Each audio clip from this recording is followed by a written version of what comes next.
Hey everyone, welcome to Nightmare Scene. Before we begin, I'd love to know, which city are you listening from as you hear these spine-chilling stories? Leave a comment to let me know. Alright, now take a deep breath. Let's begin.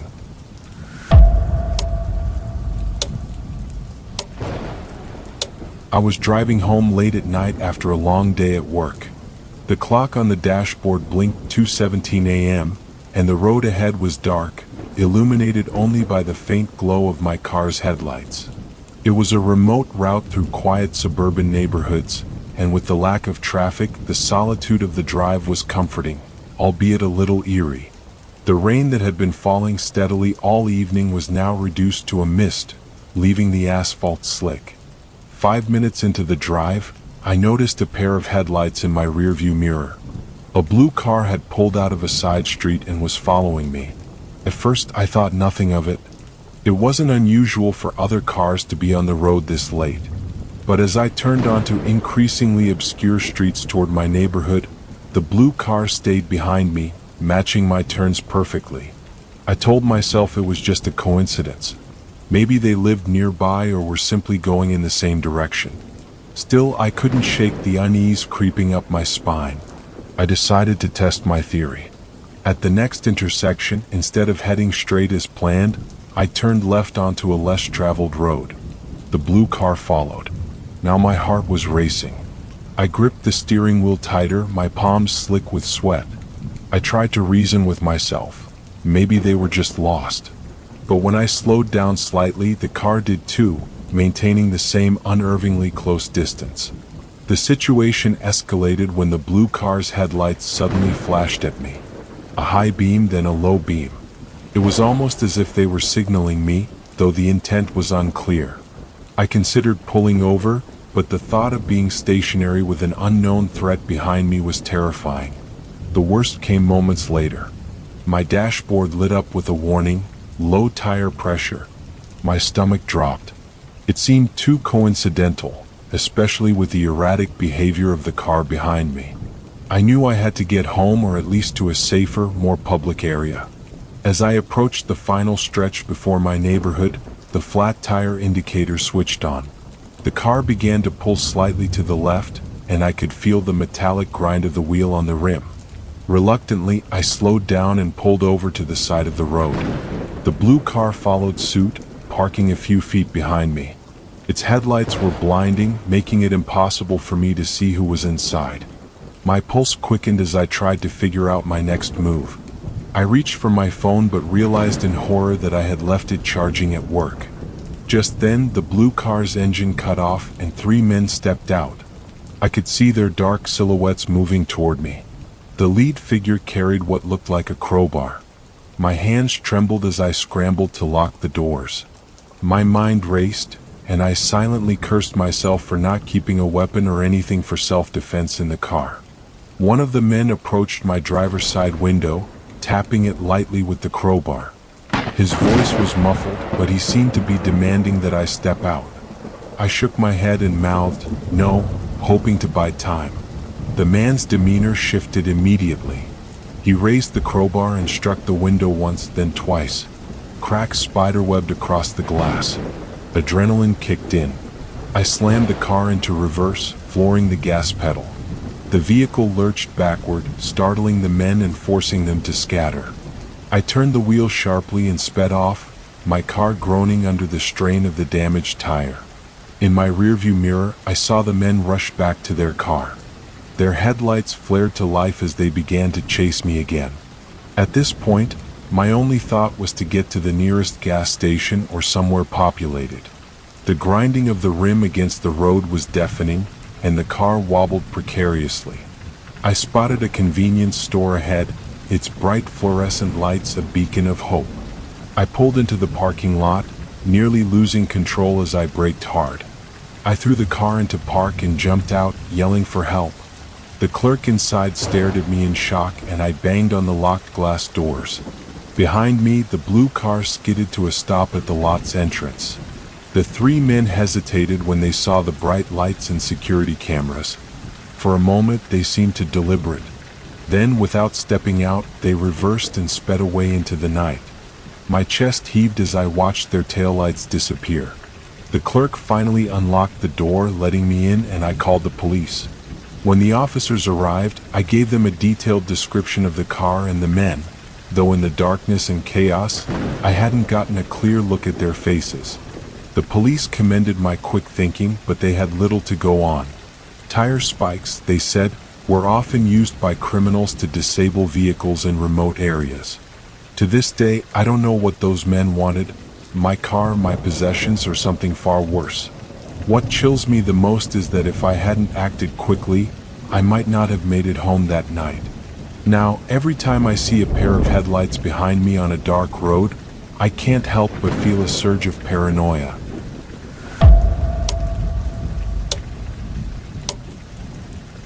It was a quiet evening in early autumn.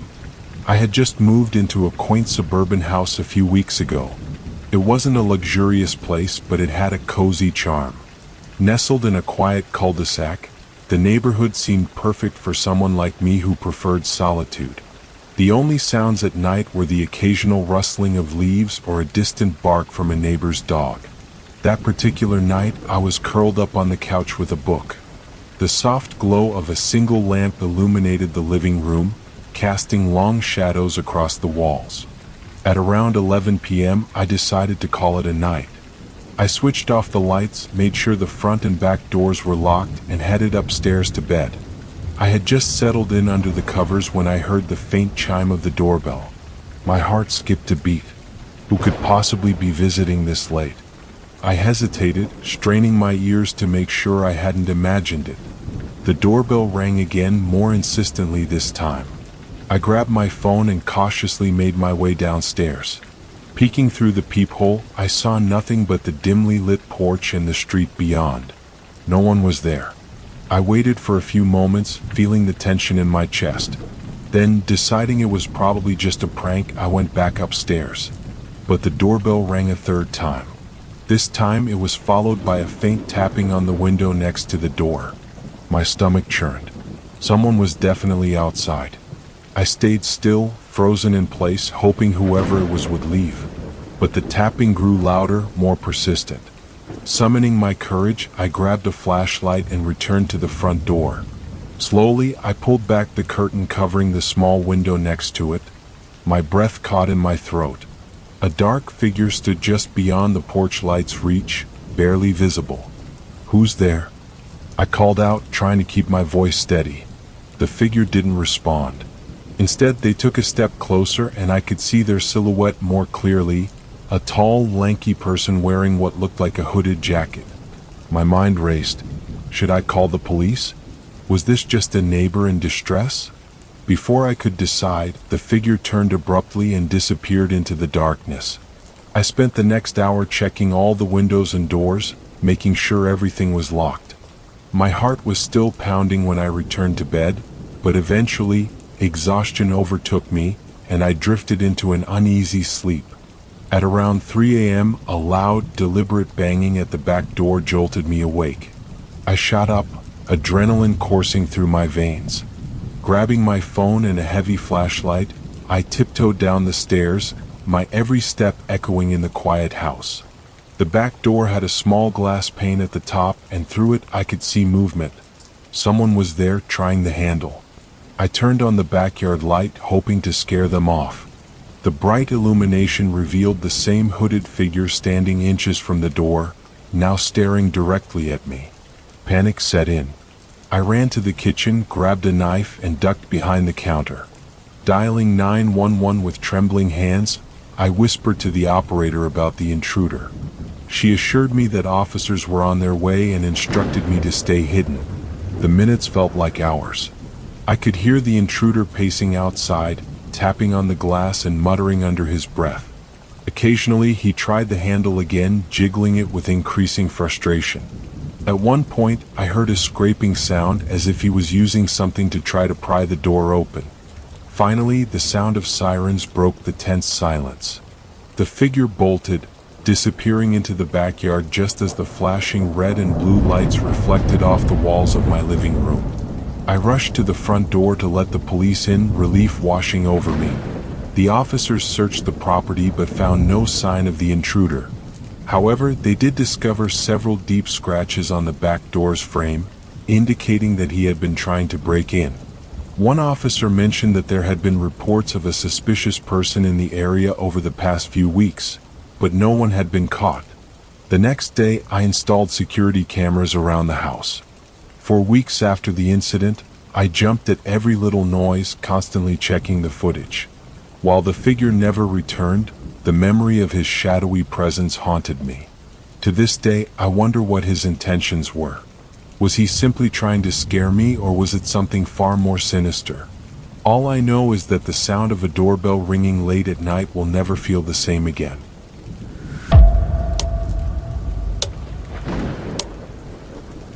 My girlfriend Emma and I had always loved camping. It was our way of escaping the stress of daily life, reconnecting with nature, and spending uninterrupted time together. Living near the Appalachian Mountains in Virginia, we had a plethora of trails to choose from, and we often found ourselves exploring new ones on weekends. That weekend, we decided to try a trail we'd never been on before. It was a 3-mile hike leading to a secluded campsite at a higher elevation. The reviews online made it seem like a serene getaway, and the trailhead wasn't far from home. A perfect combination for a quick weekend trip. The day started off cloudy, with light rain beginning to fall as we drove to the trailhead. When we arrived, there was only one other car parked along the roadside. The car caught our attention because its passenger door was slightly ajar, rain pouring into the interior. Assuming it was an oversight, I walked over and closed it to keep it from getting worse. We looked around but saw no sign of the owner. Brushing it off, we grabbed our gear and started up the trail. The rain intensified as we ascended, soaking the dense forest and creating a misty, almost eerie atmosphere. By the time we reached the campsite 2 hours later, we were cold and exhausted. The clearing was as picturesque as we had hoped, but we quickly noticed something strange. A small one-person tent was set up near the center of the site. Emma and I exchanged glances. It wasn't uncommon to share campsites with strangers, but there was no one in sight. We assumed the occupant was out hiking or taking shelter nearby, so we chose a spot on the far edge of the clearing to set up our own tent. After unpacking and eating a quick meal, we settled into our tent to wait out the rain. About an hour later, we heard muffled voices outside. Peeking through the tent's zipper, I saw 2 men standing near the small tent, talking. Their voices were low, but their tone seemed tense. I noticed they weren't dressed for camping. Tight jeans and plain t-shirts, soaked through from the rain. Something about them didn't feel right. The men must have noticed our tent because they suddenly approached. One of them knelt down in front of our tent's entrance and smiled, his face uncomfortably close. "Hey there," he said. "Didn't expect to see anyone else out here." Emma and I exchanged wary looks. "Just here for the night," I replied cautiously, trying to keep my voice steady. The other man remained silent, staring at us with a blank expression.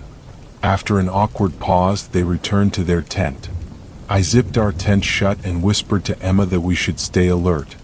The rest of the evening passed uneventfully, but the unease lingered. When night fell, we decided to turn in early.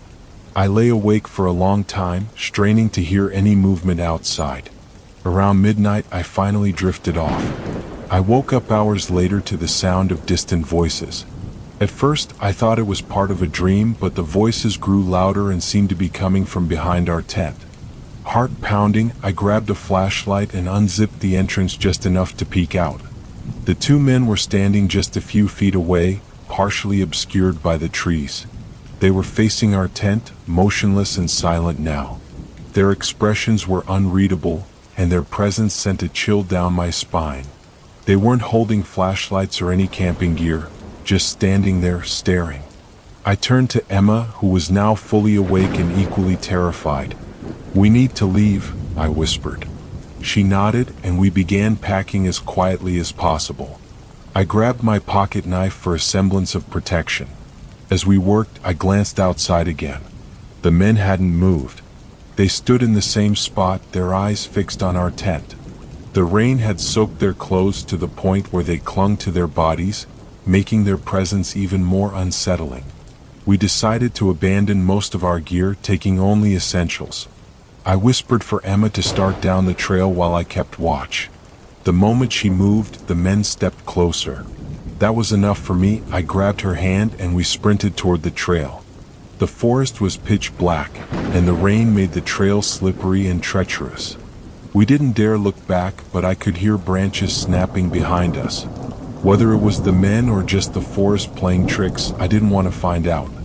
After what felt like an eternity, we reached the trailhead. The other car was still there, its passenger door ajar once again. Ignoring it, we jumped into our truck and sped off. We didn't stop until we reached a gas station miles away, where we called the police. The officers who met us were skeptical but agreed to investigate. Days later, we received a chilling update. The car at the trailhead belonged to an elderly man who had been reported missing a week earlier.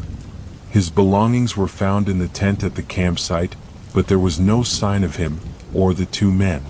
To this day, the image of those men standing in the rain watching us still haunts me.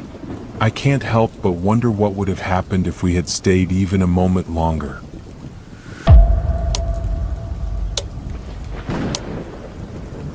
After graduating college, I needed a cheap place to stay while searching for a full-time job. With no family nearby and limited funds, I turned to Craigslist. It wasn't my first choice, but the listings were abundant, and I hoped I'd find something within my budget. After a few days of scrolling, a new post caught my eye. A room for rent in a shared house, clean, affordable, and not far from my part-time job. The ad was posted by someone named Aaron. He described himself as a young professional looking to rent out a spare room in his home. His replies to my emails were friendly and professional, and he even included pictures of the house, which looked modern and well-maintained. We arranged for me to move in that weekend. The house was in a more rural area, about 30 minutes from town. The driveway was long and lined with tall trees, giving the place an isolated feel. When I arrived, I was surprised by how different the house looked from the pictures. The exterior was old, the wood siding weathered and chipped. Still, I told myself that the interior must be as updated as the photos suggested. Aaron greeted me at the door with a smile. He was a tall, thin man in his early 30s, dressed casually in jeans and a flannel shirt. "Welcome. Come on in," he said, holding the door open. Inside, the house was indeed well kept, with modern furniture and a cozy atmosphere. Aaron gave me a quick tour, showing me the kitchen, shared living spaces, and finally my room. It was small but clean, with a large window overlooking the forest. I felt relieved and settled in quickly. Aaron was friendly but didn't hover, giving me plenty of space. Over the next few days, I found the arrangement comfortable. He left for work early each morning and came home late, leaving me alone in the house most of the time. About a week in, I started noticing small, strange things. One evening, I found the front door slightly ajar. Thinking Aaron had forgotten to close it, I shut it and locked it. The next morning, I found it ajar again, despite being sure I had locked it the night before. When I mentioned it to Aaron, he shrugged and said, "Must be the wind." Later that week, I noticed faint scratching noises at night. At first, I assumed it was the trees brushing against the house or small animals outside. But the noises seemed to come from within the walls, faint and irregular. One night, I decided to investigate. I followed the sound to the hallway outside my room, but as soon as I turned on the light, the noise stopped. I began feeling uneasy in the house. Aaron seemed unfazed by anything, but I couldn't shake the feeling that something was off. One evening, while Aaron was at work, I went to the kitchen to grab a snack. As I passed the basement door, I noticed it was slightly open. I had never been in the basement before and had no reason to go down there, but curiosity got the better of me. I turned on the light and descended the creaky wooden stairs. The basement was surprisingly empty, except for a few old boxes stacked against the far wall. As I moved closer to inspect them, I noticed a faint, musty smell. One of the boxes was open, and inside were old photographs, most of them faded. I picked one up and froze. It was a picture of a young woman standing in the very room I was renting. I rummaged through the other boxes and found more personal belongings, clothes, journals, and even a set of keys. The unsettling part was that they didn't seem to belong to Aaron. The journals had another name written on them, and the clothes didn't fit his style. My mind raced. Who were these things for, and why were they hidden in the basement? As I stood there trying to make sense of it, I heard the sound of a car pulling into the driveway. My heart pounded. Aaron wasn't supposed to be home for another few hours. Panicked, I quickly put everything back, turned off the light, and rushed upstairs. I barely made it to my room before the front door opened. Aaron's footsteps echoed in the hallway, stopping briefly outside my door before continuing down to the kitchen. I stayed in my room trying to calm my breathing, but my unease grew. Why had he come home early, and why had he stopped outside my door? The next morning, I decided I couldn't stay any longer. I packed my things while Aaron was at work and left a polite note saying I had to move out due to personal reasons. As I carried my bags to the car, I glanced back at the house one last time. Aaron's bedroom curtain moved slightly as if someone was watching me. A few weeks later, I stumbled upon a local news article. A woman's remains had been found in the woods near the area. She had been missing for months. The article included a picture of her, and my stomach dropped.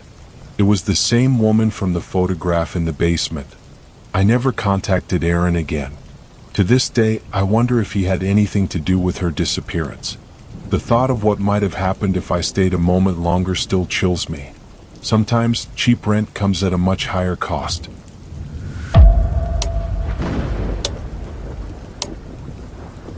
Working the night shift at a 24-hour convenience store wasn't my dream job, but it paid the bills. The nights were usually quiet, with just the occasional late-night customer grabbing snacks or cigarettes. Most of the time, I'd pass the hours reading or scrolling through my phone. The fluorescent hum of the store's lights my only companion. That night started like any other.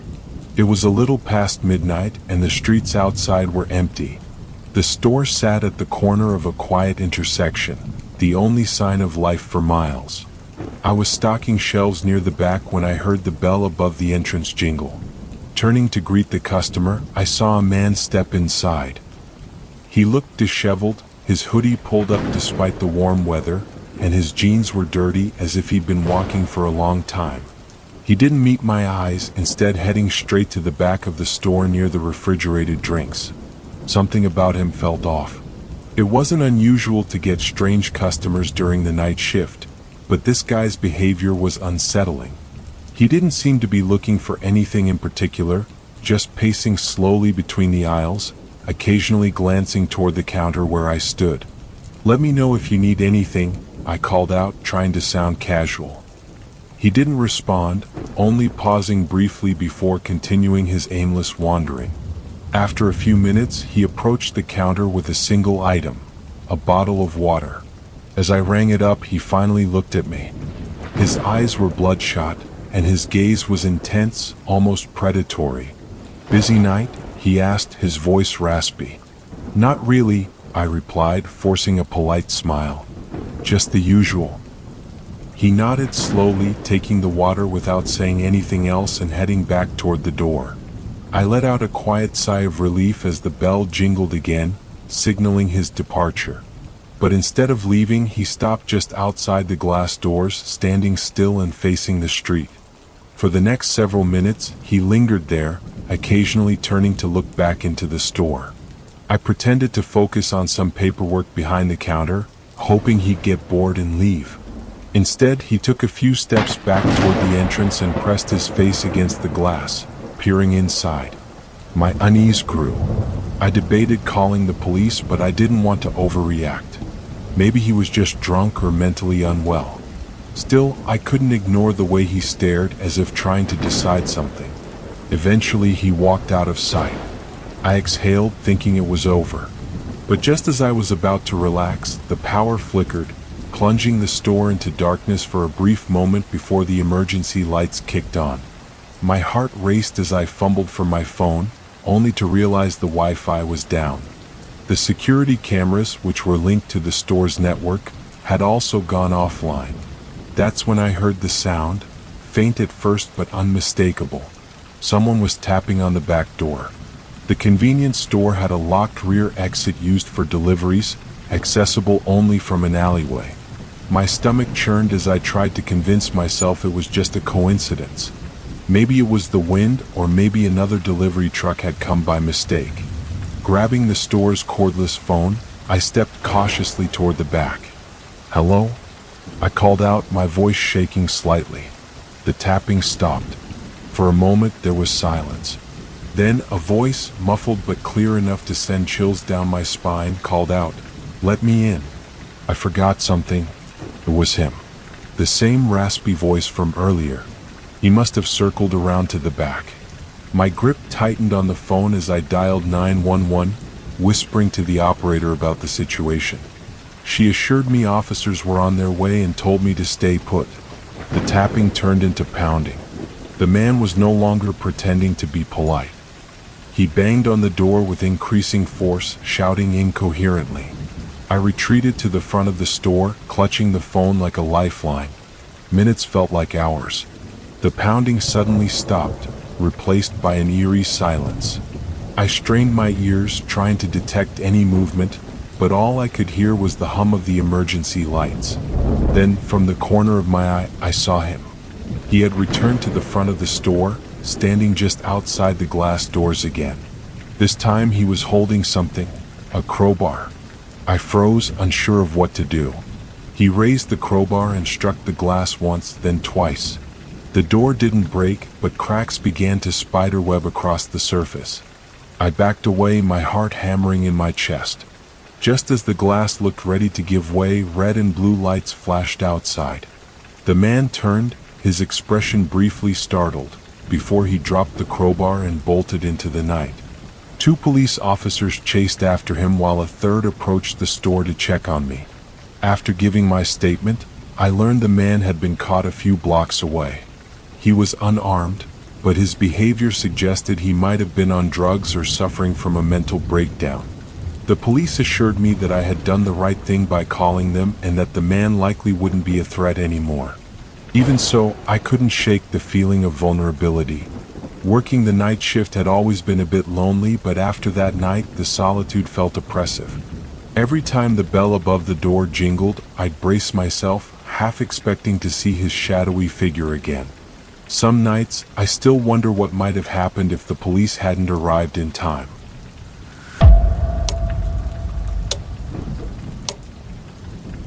For a few years, my wife and I managed an Airbnb property, a cozy 3-bedroom home in a popular vacation area. It was a profitable venture, but it became increasingly demanding. Between cleaning schedules, managing bookings, and maintaining the house, the stress started to outweigh the rewards. Still, it was mostly smooth sailing until one particular night that changed everything. A couple booked the house for a single night, a short stay which wasn't unusual. The booking details described them as a young couple traveling through the area. As usual, I sent them the door code after receiving their check-in confirmation. Around 7 p.m., they messaged me saying they had arrived and everything was fine. Later that evening, just as I was getting ready for bed, I received a text from the male guest. "There's an issue with the water," it read. "Can you come take a look?" My stomach sank. Problems with utilities were always a hassle, and I couldn't ignore it. I called him immediately, and he sounded polite, even apologetic.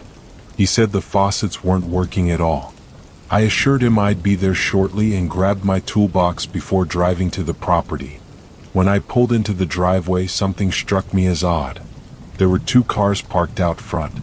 That wasn't unusual for larger groups, but for a single night booking by a couple, it seemed excessive. Brushing it off, I approached the front door and knocked before letting myself in with the code. The house was eerily quiet. "Hello?" I called out, but there was no answer. I checked the living room and kitchen. Everything looked normal. Deciding to inspect the water issue, I headed for the basement, where the main water valve was located. Descending the narrow staircase, I immediately noticed the valve had been shut off completely. This wasn't something that could happen accidentally. It had been turned deliberately. I twisted it back on and water rushed through the pipes again. Relief briefly replaced my confusion. Maybe the valve had been tampered with by a previous guest and only now caused issues. But as I turned to head back upstairs, I froze. The sound of footsteps echoed above me, multiple sets of them. I stayed still, straining to listen. The footsteps moved toward the basement door, followed by the distinct sound of it creaking open. My heart raced as 3 men descended the stairs, one of them holding a flashlight. "Is it fixed?" one of them asked. His voice was calm but carried an unsettling undertone. He wasn't the young man I had spoken to on the phone. This man was older, with a rough, weathered face. The other 2 stood behind him, silent but imposing. "Yeah, it's all good now," I said, trying to sound casual. I motioned toward the valve, hoping they'd let me leave without incident. Just a simple fix. The 3 men exchanged glances but didn't move. My eyes darted to the stairs, calculating my chances of slipping past them. As I stepped toward the stairs, I noticed something tucked into the waistband of the nearest man's jeans. A gun. Panic surged, but I forced myself to stay calm. "Well, let me know if you have any other issues," I said, inching closer to the steps. They didn't reply, their eyes tracking my every move. When I reached the bottom of the staircase, they finally stepped aside, allowing me to pass. Climbing the stairs felt like an eternity. I expected them to grab me at any moment. When I reached the main floor, I resisted the urge to run, walking briskly toward the front door. The moment I stepped outside, I bolted to my car, heart pounding in my chest. I didn't stop until I was safely locked inside. Once I caught my breath, I called the police. Explaining the situation, I mentioned the booking details and my suspicion that these men weren't who they claimed to be. An officer arrived at the house within 15 minutes, but when he entered, the men were gone. The next morning, I discovered why they had disappeared so quickly. The credit card used for the booking had been stolen, and they'd taken several expensive items from the house, including a television and a few pieces of decor. The police suspected they'd used the fake booking as a cover to gain access to the property. What still haunts me is the way they orchestrated the situation. Shutting off the water to lure me there, the coordinated movements, everything felt calculated, as if they had planned for a far worse outcome. Why didn't they rob me directly when they had the chance? Why let me go? After that night, my wife and I stopped using Airbnb. The house was eventually rented out as a long-term lease, but the incident left a permanent mark. To this day, I double-check every lock, and I never respond to simple repair requests without considering the potential danger. That night taught me a harsh truth. Some invitations aren't as innocent as they seem.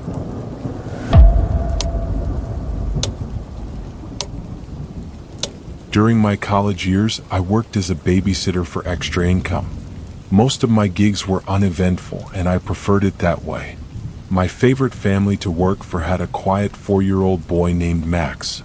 He was easy to watch, happy to sit in front of the TV or play with his toys while I studied. One chilly autumn evening, I arrived at their house just as Max's parents were heading out for a dinner event. They gave me the usual rundown. Max should be in bed by 9 p.m. and they'd be back around 11. After they left, Max and I settled in for a calm evening. I made him a small frozen pizza and we watched a kids' movie together. Around 8:30, Max announced he needed to use the bathroom and toddled off upstairs. I stayed on the couch, scrolling through my phone until he came back a few minutes later, looking worried. "Did you hear that?" he asked, his voice barely above a whisper. "Hear what?" I asked, sitting up. He pointed toward the basement door. "There's something moving down there." I froze, listening carefully. At first, I heard nothing, but then, faint and distant, there was a soft shuffling sound like something being dragged across the floor. Trying to stay calm for Max's sake, I told him it was probably just the house settling or the wind outside. Still, I couldn't shake the unease creeping up my spine. "I'll check it out," I said, giving him a reassuring smile. "You stay here, okay?" Max nodded, his small hands clutching a blanket. I walked to the basement door and opened it cautiously, flipping on the light at the top of the stairs. The dim bulb illuminated the wooden staircase and the concrete floor below. The shuffling sound had stopped. I descended slowly, each creak of the steps amplifying my anxiety. The basement was unfinished, mostly used for storage. Cardboard boxes and old furniture were scattered around. I scanned the area carefully, but nothing seemed out of place. After a few tense moments, I convinced myself it really had been the wind or an animal outside. Relieved, I climbed back upstairs and found Max waiting for me on the couch, his eyes wide. "It's okay," I told him. "There's nothing down there." He didn't look entirely convinced, but he nodded and let me tuck him into bed shortly after. Once Max was asleep, I returned to the couch, scrolling through my phone to pass the time. The house was silent except for the occasional creak of the old wood floors. Then, just after 10 p.m., I heard it again, the unmistakable sound of shuffling, louder this time. My stomach dropped. It was definitely coming from the basement. Gripping my phone tightly, I walked back to the basement door. This time I didn't call out. I simply opened the door a crack and reached for the light switch. As the bulb flickered on, I caught a glimpse of movement at the bottom of the stairs. Someone was there. A man, half hidden behind a stack of boxes, crouched near the bottom step. He was disheveled, his clothes dirty and torn. For a moment our eyes met and my heart nearly stopped. He scrambled backward into the shadows as I slammed the door shut and locked it. I grabbed Max from his bed, whispering for him to stay quiet, and ran out the front door. We stood across the street, shivering in the cold as I called 911. The dispatcher told me to stay on the line and wait for the police. I kept Max close, my eyes never leaving the house. When the officers arrived, I explained what had happened. They searched the basement and found clear evidence someone had been living down there, piles of trash, a sleeping bag, and even empty food containers.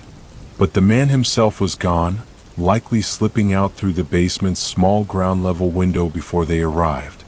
Max's parents returned shortly after, horrified by the news. They thanked me profusely for keeping Max safe and promised to have the basement secured immediately. That night I couldn't sleep. The man's face, pale, gaunt, and utterly emotionless, was seared into my memory. Over the next few weeks, I kept in touch with Max's parents to see if there were any updates, but the man was never caught. The police believed he had been living in the basement for some time, unnoticed by anyone. The idea made my skin crawl. How long had he been there? Had he been watching us that evening, waiting for the right moment to act? I stopped babysitting after that. Even now, years later, I check every room, closet, and basement in my house before I can feel remotely at ease. The thought of someone living under the same roof, unnoticed and waiting, is a terror I'll never forget.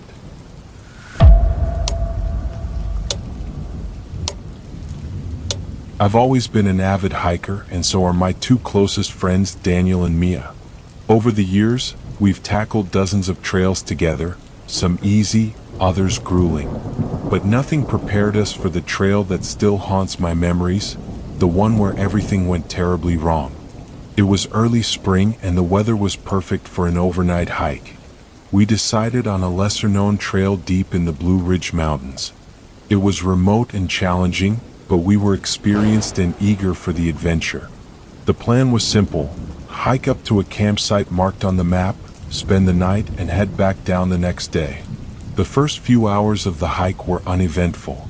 The trail was steep, but the scenery made it worthwhile. Tall trees swaying in the breeze, sunlight filtering through the leaves, and the faint sounds of a nearby stream. We didn't encounter another soul, which we welcomed.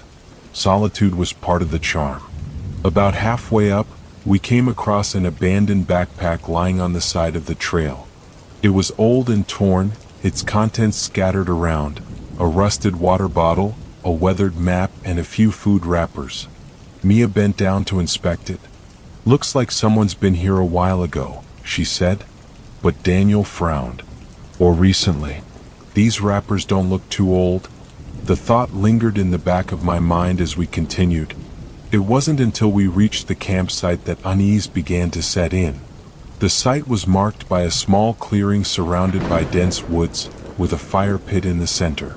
What caught our attention was the half-collapsed tent near the edge of the clearing. It looked as though someone had been camping there, but the tent was shredded, its poles snapped. Ashes in the fire pit suggested it hadn't been long since it was used. Daniel called out, "Hello? Anyone here?" But the woods responded with silence. We exchanged uneasy glances. Mia shrugged. Maybe they abandoned it because of an animal. She pointed to claw marks on the tent's fabric. I wanted to believe her, but something didn't feel right. We decided to set up our camp on the opposite side of the clearing. As night fell, we sat around the fire, trying to shake the uneasiness. Daniel kept glancing at the torn tent while Mia cracked jokes to lighten the mood. I tried to join in, but my nerves were on edge. Around midnight, I woke to the sound of rustling outside our tent. My heart pounded as I strained to listen. It wasn't the wind or an animal, it sounded like footsteps, slow and deliberate. I nudged Daniel awake, whispering, "Do you hear that?" He nodded, his expression tense. Mia stirred, and the three of us huddled silently, listening. The footsteps circled our tent, then stopped. A shadow passed across the thin fabric. I held my breath, gripping the pocket knife I'd brought, though it felt laughably inadequate. Suddenly, the footsteps moved away, fading into the woods. We waited, frozen, until we were sure the person, if it was a person, was gone. What the hell was that? Mia whispered. None of us had an answer. The next morning, we debated whether to continue or head back. Ultimately, we decided to press on. We couldn't shake the feeling that we were being watched, but the allure of finishing the hike won out. Not long after, we stumbled upon a second campsite. This one was even more disturbing. The fire pit was cold and the campsite was deserted, but there were clear signs of struggle. Overturned equipment, a torn sleeping bag, and a large smear of what looked like dried blood on the rocks nearby. Panic set in. Daniel suggested we leave immediately, but before we could pack up and head back, we heard it, a low, guttural noise from the woods. It wasn't an animal. It sounded human but distorted, like someone trying to call out but unable to form the words. We froze, our eyes scanning the tree-line. Then we saw him. A man emerged from the woods, stumbling toward us. His clothes were filthy and torn, his face gaunt and sunken, as though he hadn't eaten or slept in days. He raised a hand weakly and collapsed before he could reach us. We rushed to him and Daniel checked his pulse. "He's alive," he said, but barely. The man's lips moved as if trying to speak. Leaning closer, I could just make out his whisper, "Don't stay." We carried him back to the first campsite and called for help using the emergency satellite phone Daniel always brought. Hours later, a rescue team arrived. They airlifted the man out and questioned us about what we'd seen. When we described the abandoned campsites, their faces grew grim. As they packed up to leave, one of the rescuers pulled us aside. "We've been looking for him for weeks," he said. "You're lucky you found him when you did. A lot of people who go missing up here aren't so lucky." The man we found survived, but he refused to speak about what had happened to him. As for the campsites, authorities investigated but found no conclusive evidence about what had occurred. The claw marks, the blood, the sounds in the woods, none of it was explained. To this day, I can't stop thinking about his warning, "Don't stay." What did he mean? What had he seen, or worse, experienced, that left him so broken? The Blue Ridge Mountains are beautiful, but they hold secrets I'm not sure I ever want to uncover.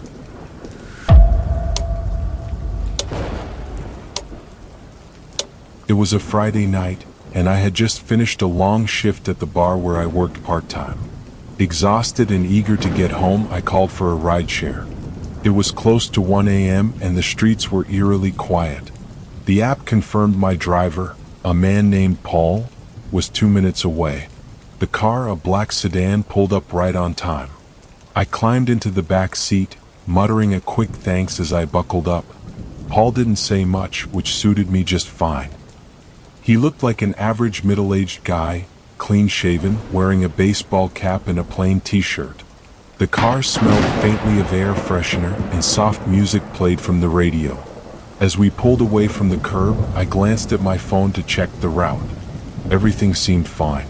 I leaned back and let myself relax for the first time all day. About 5 minutes into the drive, I noticed something odd. Paul missed a turn that the app clearly indicated he should take.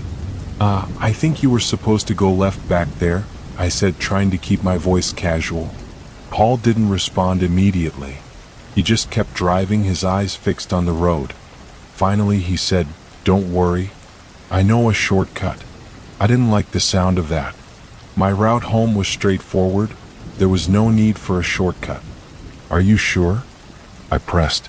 "The app says, I've been driving this area for years." He cut me off, his tone firm. "Trust me." The unease I'd felt turned into a knot in my stomach. I watched as the familiar streets of my neighborhood faded into less recognizable ones. Streetlights became sparse, and the few buildings gave way to empty lots and patches of overgrown grass. I opened the app again and saw that the GPS no longer showed the route. Instead, it displayed a reconnecting message. The car must have lost service. My heart began to race as I realized how isolated we were. "Hey, I think I'd prefer to stick to the route the app shows," I said, my voice firmer this time. Paul didn't respond. His grip on the steering wheel tightened, and I noticed his jaw clenching. Something was very wrong. I quickly texted a friend, in rideshare. "Driver acting weird. Here's the plate number," but the message failed to send. No service. My mind raced as I tried to think of a way out. Should I confront him? Jump out of the moving car? My hands were trembling, but I forced myself to stay calm. Then, as if sensing my growing panic, Paul suddenly spoke. "You seem nervous," he said, his tone unsettlingly calm. "Relax. We're almost there." "Almost where?" I asked, trying to keep the fear out of my voice. "This isn't the way to my house." He didn't answer. Instead, he turned onto a narrow, poorly lit road surrounded by trees. The car slowed as he navigated the twists and turns. My pulse pounded in my ears. This wasn't a shortcut. It was a trap. I looked around the car for anything I could use to defend myself. My eyes landed on a half-empty water bottle in the cup holder. It wasn't much, but it was something. As the car came to a stop at what seemed to be the end of the road, Paul shifted into park and turned off the engine. "We're here," he said, finally looking at me through the rearview mirror. His expression was unreadable but sent chills down my spine. "I think I'll get out here," I blurted, reaching for the door handle. "What?" "Of course." He chuckled softly, a sound that made my skin crawl. Before he could move, I grabbed the water bottle and hurled it at his head, aiming for his face. It startled him enough for me to unlock the door manually and throw it open. I stumbled out onto the dirt road, my heart pounding as I broke into a sprint. I didn't look back. The dark woods closed in around me as I ran blindly, my lungs burning. I could hear his footsteps behind me, heavy and deliberate, but I didn't dare stop. Adrenaline pushed me forward until I saw a faint light through the trees. A house. Bursting onto the property, I banged on the door frantically, screaming for help. A man inside opened the door, startled, but quickly ushered me in when he saw the terror on my face. I could barely speak as I tried to explain what had happened. We called the police and they arrived within minutes. They found Paul's car abandoned at the end of the road, but he was gone. A search of the area turned up nothing and he was never caught. Later, I learned that the rideshare account had been hacked. Paul wasn't even the driver registered to pick me up. Whoever he was, he had access to enough information to pose as my driver and lure me into his car. To this day, I refuse to use rideshare apps. I double-check every car, every plate number, and every face before stepping inside any vehicle. The memory of Paul's calm, calculating demeanor still haunts me. I'll never forget how close I came to disappearing that night.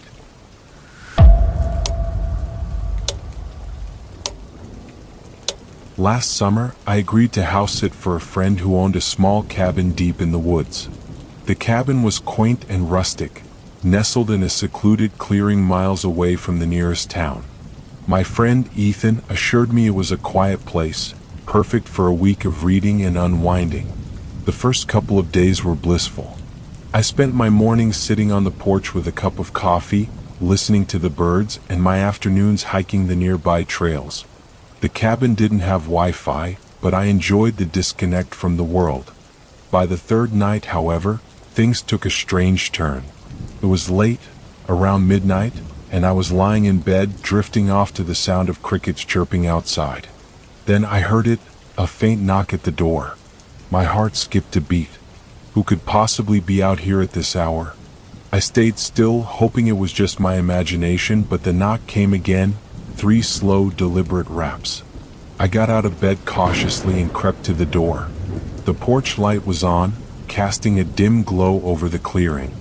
Through the peephole, I saw nothing but trees and shadows. Swallowing my fear, I whispered, "Hello? Who's there?" No answer. I hesitated, then turned the lock, opening the door just a crack. The night was eerily still, and a cold breeze sent shivers down my spine. There was no one there. I stepped onto the porch, scanning the yard, but found nothing unusual. Assuming it must have been an animal brushing against the cabin, I went back inside and locked the door. The next day, I tried to shake off the incident. I convinced myself it was just my imagination playing tricks on me. Still, I couldn't shake the feeling of being watched. Every time I stepped outside, I felt eyes on me, though I saw no one. That evening, as the sun dipped below the horizon, I sat on the porch with a book. The woods grew darker, the sounds of the forest louder and more menacing. Suddenly, I noticed movement at the edge of the clearing. A figure stepped out from the tree-line. It was a man, tall and gaunt, dressed in dark, weathered clothes. His face was partially obscured by the shadows, but I could make out wild, unkempt hair and a pale complexion.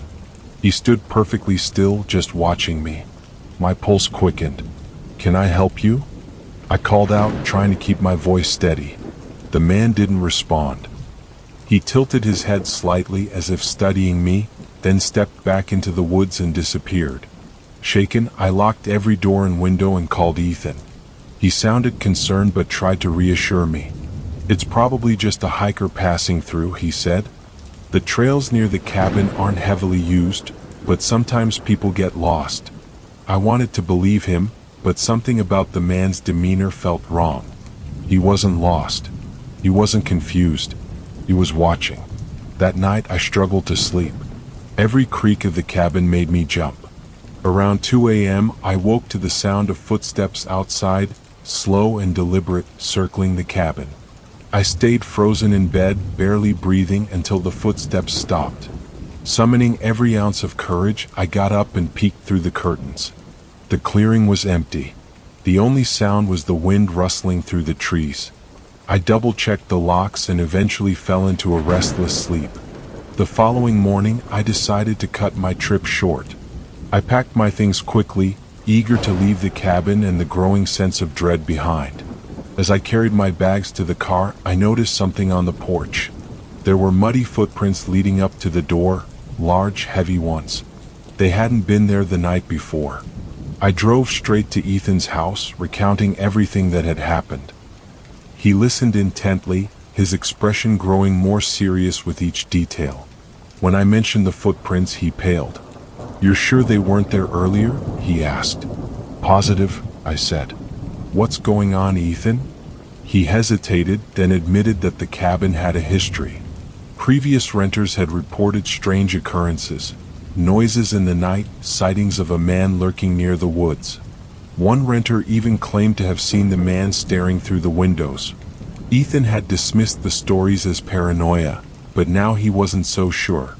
We called the local authorities to report the incidents, but without any solid evidence, there wasn't much they could do. They agreed to check the area around the cabin, but no one was ever found. To this day, I can't explain what happened that week. Was the man just a drifter, someone passing through the woods? Or was he something far more sinister? All I know is that I've never felt fear like I did in that cabin, and I'll never forget the way his shadow lingered just beyond the tree.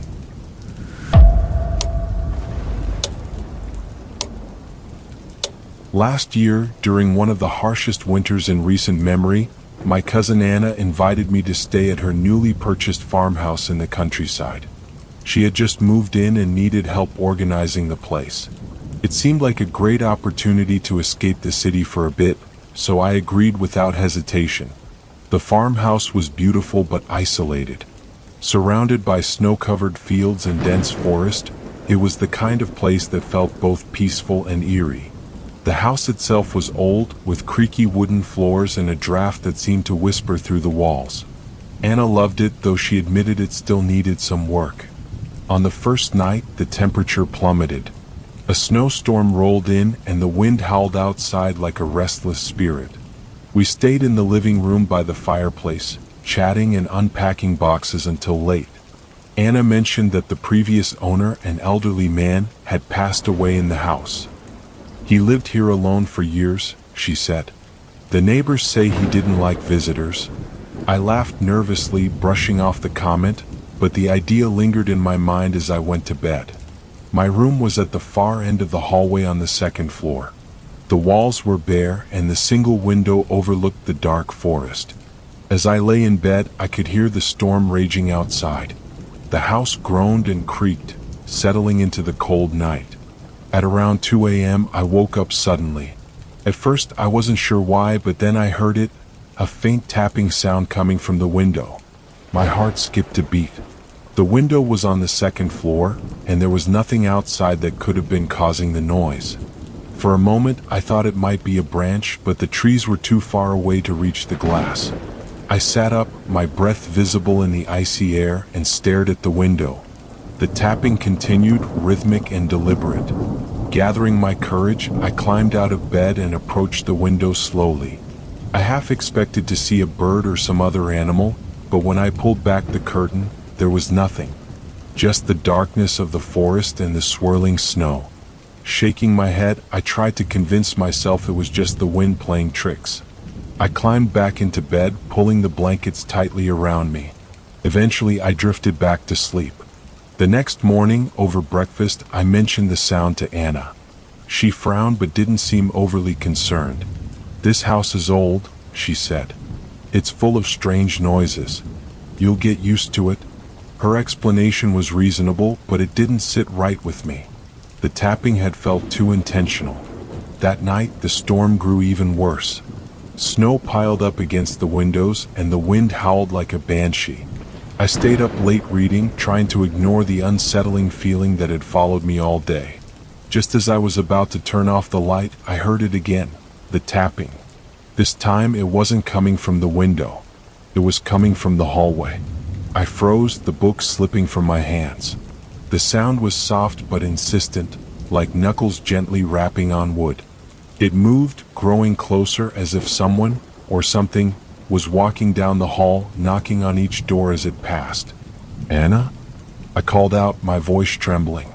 There was no reply. The tapping stopped abruptly just outside my door. My heart was pounding so hard I thought it might burst. I stared at the door, expecting it to open, but it didn't. The silence was deafening.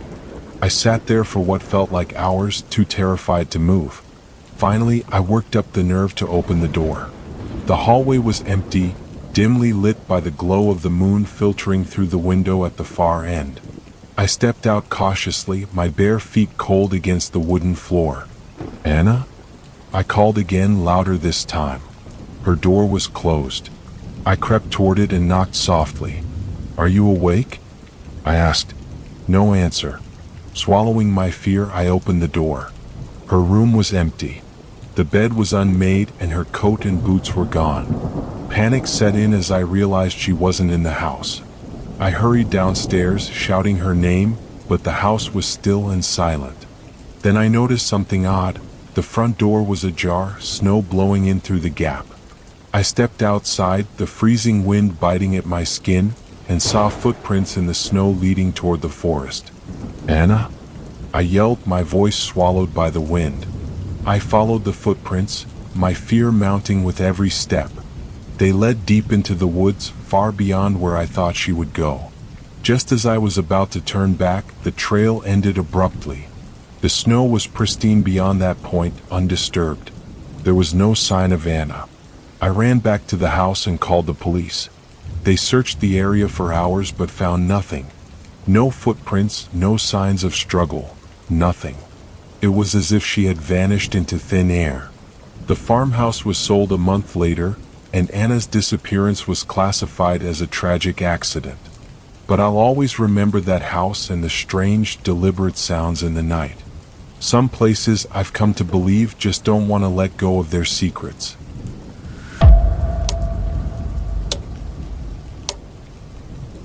A few years ago, I rented a modest one-bedroom apartment in a quiet suburban complex. It wasn't anything fancy, but it was affordable and relatively peaceful, which was all I needed. My unit was on the ground floor, and my window faced a small courtyard surrounded by other apartments.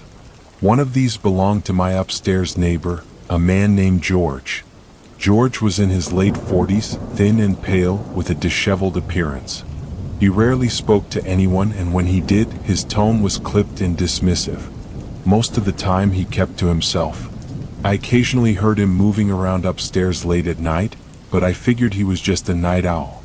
I didn't pay him much attention, until the night I noticed the smell. It started faint, just a whiff of something off whenever I passed by the staircase leading to George's apartment. Over the course of a week, it grew stronger, an acrid, sour odor that seemed to seep into the walls. I mentioned it to the property manager, but she brushed it off, saying it was probably a plumbing issue and that they'd look into it. One evening, after coming home from work, I noticed something even stranger.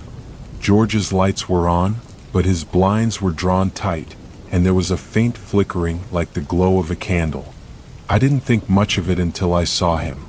He was standing in his window, perfectly still, staring down at the courtyard.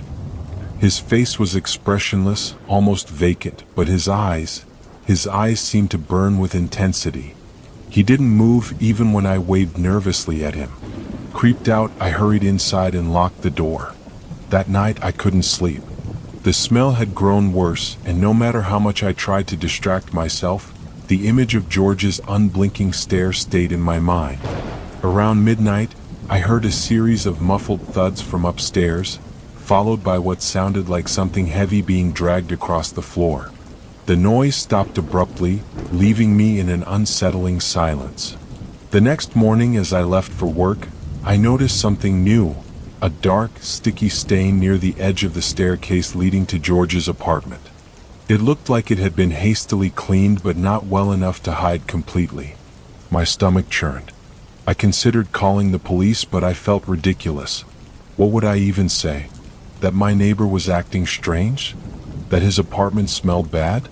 That evening, I returned home to find the property manager standing near the staircase with a maintenance worker. Finally doing something about the smell? I asked, trying to sound casual. She nodded, her face pale. Yeah, it's worse than we thought. She didn't elaborate, and I didn't press her. That night, I locked my doors and windows, determined to ignore whatever was happening upstairs. Around 2 a.m., I woke up to a loud crash. My heart raced as I sat up, straining to hear. Then came the dragging sound again, louder this time, as if something impossibly heavy was being moved directly above me. Summoning my courage, I grabbed my phone and stepped outside to get a better look. From the courtyard, I could see George's living room window. His blinds were still drawn, but I could make out shadows flickering behind them. Shadows that didn't make sense. They moved too quickly, too erratically, as if more than one person was inside. But George lived alone. I called the police, unable to shake the dread building in my chest. When they arrived, I watched from my window as they knocked on George's door. For a long moment, there was no response. Finally, the door creaked open and George stepped out. Even from a distance, I could see how disheveled he looked. Sweat plastered his hair to his forehead, and his hands were trembling. He spoke with the officers for a few minutes before they entered his apartment. They came back out almost immediately, one of them gagging. The other called for backup. The next day, the entire building was buzzing with rumors. George had been arrested, though the police refused to share details. The property manager eventually told me that the smell had come from a decaying animal carcass George had apparently been keeping in his apartment. She claimed it was part of some weird hobby, but the explanation didn't sit right with me. A week later, a tenant who lived across the courtyard told me something that made my blood run cold. The night the police arrested George, she had seen them carrying something out of his apartment. A large black bag. It wasn't shaped like an animal. I moved out of that complex shortly after. I never found out the truth about George or what he was keeping in his apartment. But sometimes, late at night, I think about those shadows in his window, the ones that didn't move like they belonged to just one person.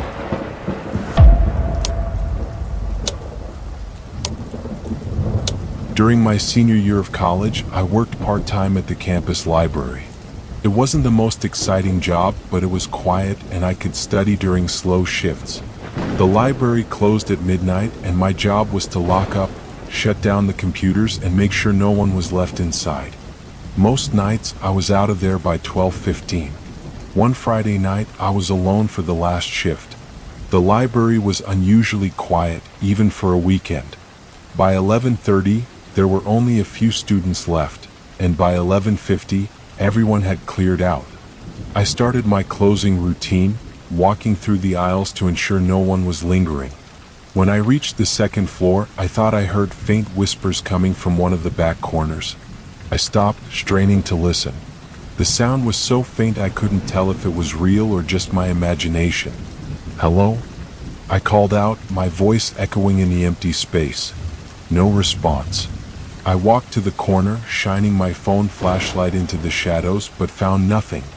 I shook it off as nerves and went back downstairs. At 12:05, I locked the front doors and began shutting down the main desk computers. That's when I noticed something odd. One of the study room lights on the first floor was still on. I distinctly remembered turning it off earlier. Sighing, I grabbed my keys and headed toward the room. The door was slightly ajar, and as I approached, I felt a chill. "Anyone in there?" I called out, pushing the door open fully. The room was empty, just a single chair pulled out from the table. I turned off the light, closed the door, and locked it, chalking it up to my mistake. As I walked back to the main desk, I froze.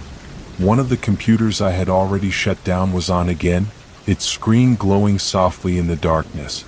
My skin prickled. I walked over and tapped the keyboard, but the screen didn't respond.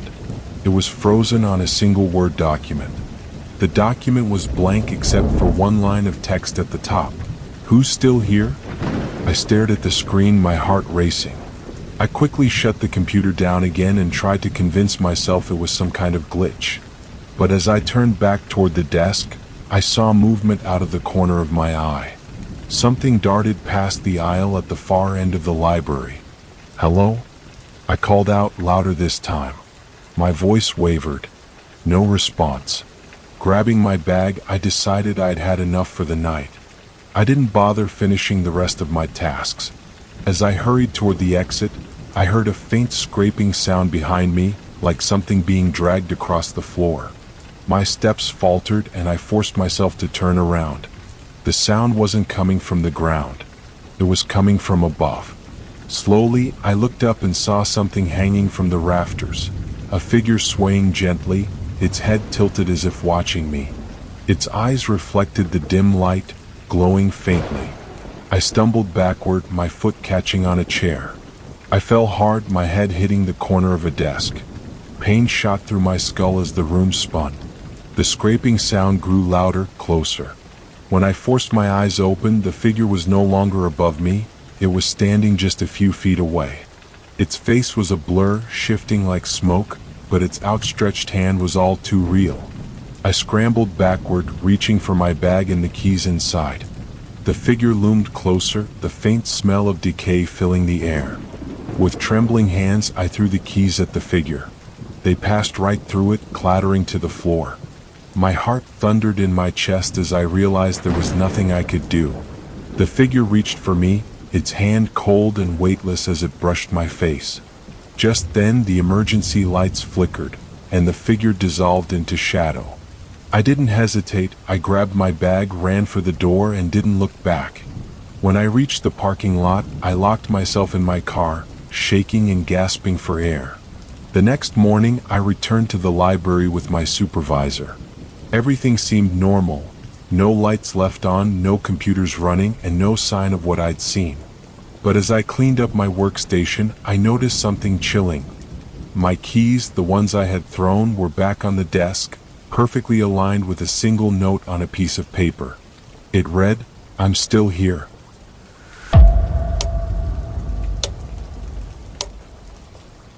It happened on a road trip with my best friend, Sam. We were driving cross-country for a wedding, splitting the trip into 2 days. Somewhere in the middle of nowhere, exhaustion hit us and we decided to stop for the night. The only option was a rundown motel just off the highway, a place that looked like it hadn't been updated since the 80s. The manager at the front desk was a wiry, jittery man who seemed eager to get us checked in and gone. "Room 6, he said, tossing me the key. His hand lingered over mine for a moment, and his eyes darted toward the parking lot before he leaned in and whispered, "Keep the door locked. All night." I chuckled nervously, thinking it was just his attempt at spooking tourists. Sam and I grabbed our bags and headed to the room. The motel smelled faintly of mildew, and the carpeted hallway felt damp underfoot. Room 6 was near the end, its door chipped and scratched. Inside, the room was even worse than we expected.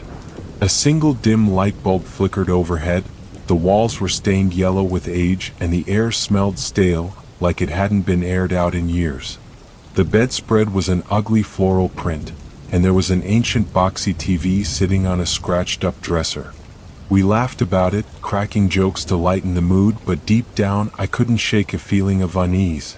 Something about the room felt wrong, though I couldn't put my finger on it. Sam, exhausted, shrugged it off and flopped onto the bed. "I'm showering first," he said, disappearing into the bathroom. I sat on the edge of the bed, scrolling through my phone and trying to distract myself. That's when I noticed the vent above the dresser. It wasn't unusual for rooms to have air vents, but this one was different. It was larger than normal, almost too large, and the grate was bent slightly as if it had been pried open before. I stood up, peering closer, and froze. Inside the vent, just barely visible in the dim light, was the faint reflection of 2 eyes. I stumbled back, my heart pounding. My mind raced. Was someone watching us? I called out to Sam, but the sound of the shower drowned me out. I grabbed my phone, using its flashlight to shine into the vent. The eyes were gone. "Get a grip," I muttered to myself, trying to calm down. Maybe it was just the light playing tricks on me. Maybe I was overtired. But something about the bent grate nagged at me, and the manager's warning echoed in my head. "Keep the door locked. All night."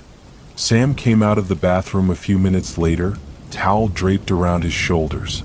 "Your turn," he said, oblivious to my growing paranoia. I didn't want to tell him what I thought I saw. It sounded ridiculous, but I couldn't shake the feeling we were being watched. I locked the bathroom door behind me and turned on the shower. As I stood under the lukewarm water, I heard a faint creak from outside the bathroom. I stopped, holding my breath, listening. It sounded like footsteps, slow and deliberate, moving toward the bed. "Sam?" I called out. No response. My pulse quickened. I turned off the water, drying off as quickly as I could, and cracked the door open. The room was dark, too dark. I had left the bedside lamp on, but now it was off. "Sam?" I called again, stepping out cautiously. He didn't answer. My eyes adjusted to the darkness, and I saw him lying on the bed, facing the ceiling. Relief flooded me.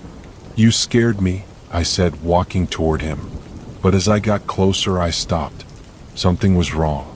His eyes were wide open, staring blankly at the ceiling, his chest completely still. "Sam?" I shook him, but he didn't move. Panic set in as I fumbled for my phone to call for help. That's when I heard it, the faint sound of breathing. It wasn't mine, and it wasn't coming from Sam. It was coming from the closet. I turned slowly, every instinct screaming at me to run.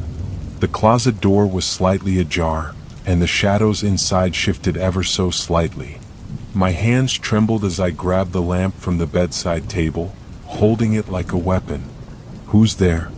I demanded, my voice cracking. The breathing stopped. For a moment, everything was still. Then the closet door creaked open wider, revealing a man crouched inside. His face was pale, gaunt, and expressionless, and his eyes bore into mine with an unsettling.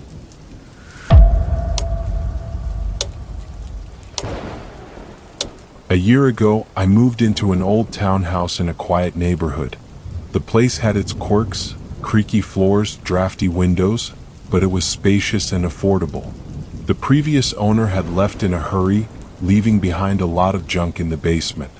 I planned to clean it out eventually, but decided it could wait. The basement was the kind of place you avoided unless necessary. The walls were unfinished, the air damp and musty, and the single light bulb barely lit the space. Every time I went down there, I felt like I was being watched, though I chalked it up to nerves. One night, as I was watching TV, my phone buzzed on the coffee table. It was an unknown number. Thinking it might be a delivery or a wrong number, I answered. "Hello?" I said. There was silence on the other end, followed by a faint crackling sound. Then a voice, a low, gravelly whisper that made my skin crawl, spoke one word, "Downstairs." My heart skipped a beat. "Who is this?" I demanded. No response. The line went dead. I stared at my phone, my mind racing. A prank, I thought, trying to calm myself. Someone must have dialed the wrong number. I brushed it off and went to bed, though I couldn't shake the eerie feeling the call had left behind. The next night, the phone rang again. Same unknown number. Against my better judgment, I answered. "Who is this?" I snapped. "Come downstairs," the voice whispered, more insistent this time. My blood ran cold. "If this is a joke, it's not funny," I said, trying to sound braver than I felt. Again, the line went dead. I checked the locks on every door and window in the house, convinced someone was messing with me. But everything was secure. I even peered out the windows into the dark street, but there was no one in sight. Over the next few days, the calls became more frequent, always from the same number. The voice never said anything more than "come downstairs," but the tone grew angrier, more impatient. I blocked the number, but the calls kept coming from new ones. I stopped answering entirely. Then one night, as I was lying in bed, my phone buzzed again. I ignored it, letting it go to voicemail. But a few seconds later, I heard something that made my blood freeze. The faint sound of my own ringtone echoing from the basement. I sat up, staring at the bedroom door. The buzzing continued, rhythmic and deliberate, as if mocking me. My stomach churned as I tried to reason with myself. Maybe I'd left an old phone down there while cleaning, or it was some weird electrical interference. But deep down, I knew neither of those things were true. Grabbing a flashlight, I made my way down the stairs, each creak of the steps amplifying my dread. The buzzing grew louder as I approached the basement door. My hand trembled as I reached for the doorknob. Taking a deep breath, I opened it and shone the flashlight down the stairs. The basement was pitch black, except for the faint glow of a phone screen resting on a pile of junk in the far corner. My heart pounded as I descended slowly, the cold air wrapping around me like a vice. When I reached the bottom, I hesitated. The phone was still buzzing, vibrating softly against the concrete floor. Its screen lit up with the words "unknown caller." My own number was displayed as the source of the call. Before I could process what I was seeing, the phone stopped buzzing. The basement fell silent. Then, from the shadows behind me, I heard the unmistakable sound of breathing. I spun around, flashlight shaking in my grip. The beam landed on a figure crouched in the corner, its face obscured by matted hair and shadow. It was completely still, except for the slow rise and fall of its chest.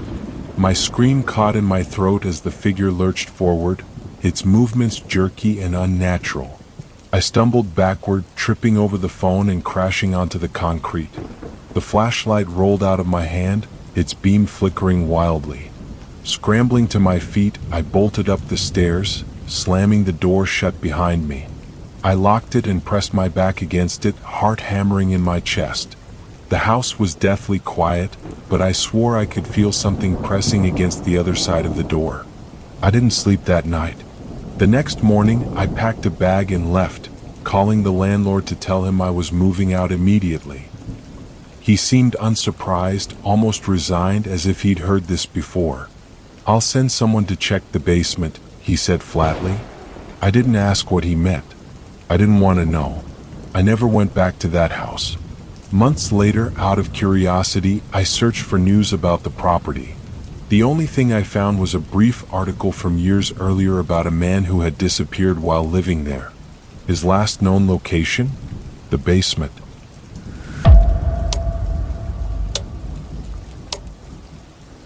A few months ago, my partner Jess and I booked a remote cabin on Airbnb for a weekend getaway. The listing looked perfect.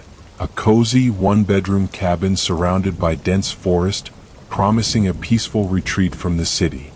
The host's reviews were glowing, and the photos of the property were inviting. We packed light, grabbed some groceries, and headed out Friday evening. The drive took longer than expected. By the time we arrived, it was nearly 10 p.m., and the forest was cloaked in darkness. The cabin's address matched the one on the listing, and the key had been left under the mat as promised. We unlocked the door and stepped inside. The cabin was not quite as advertised. It was older, smaller, and less inviting than the photos had suggested.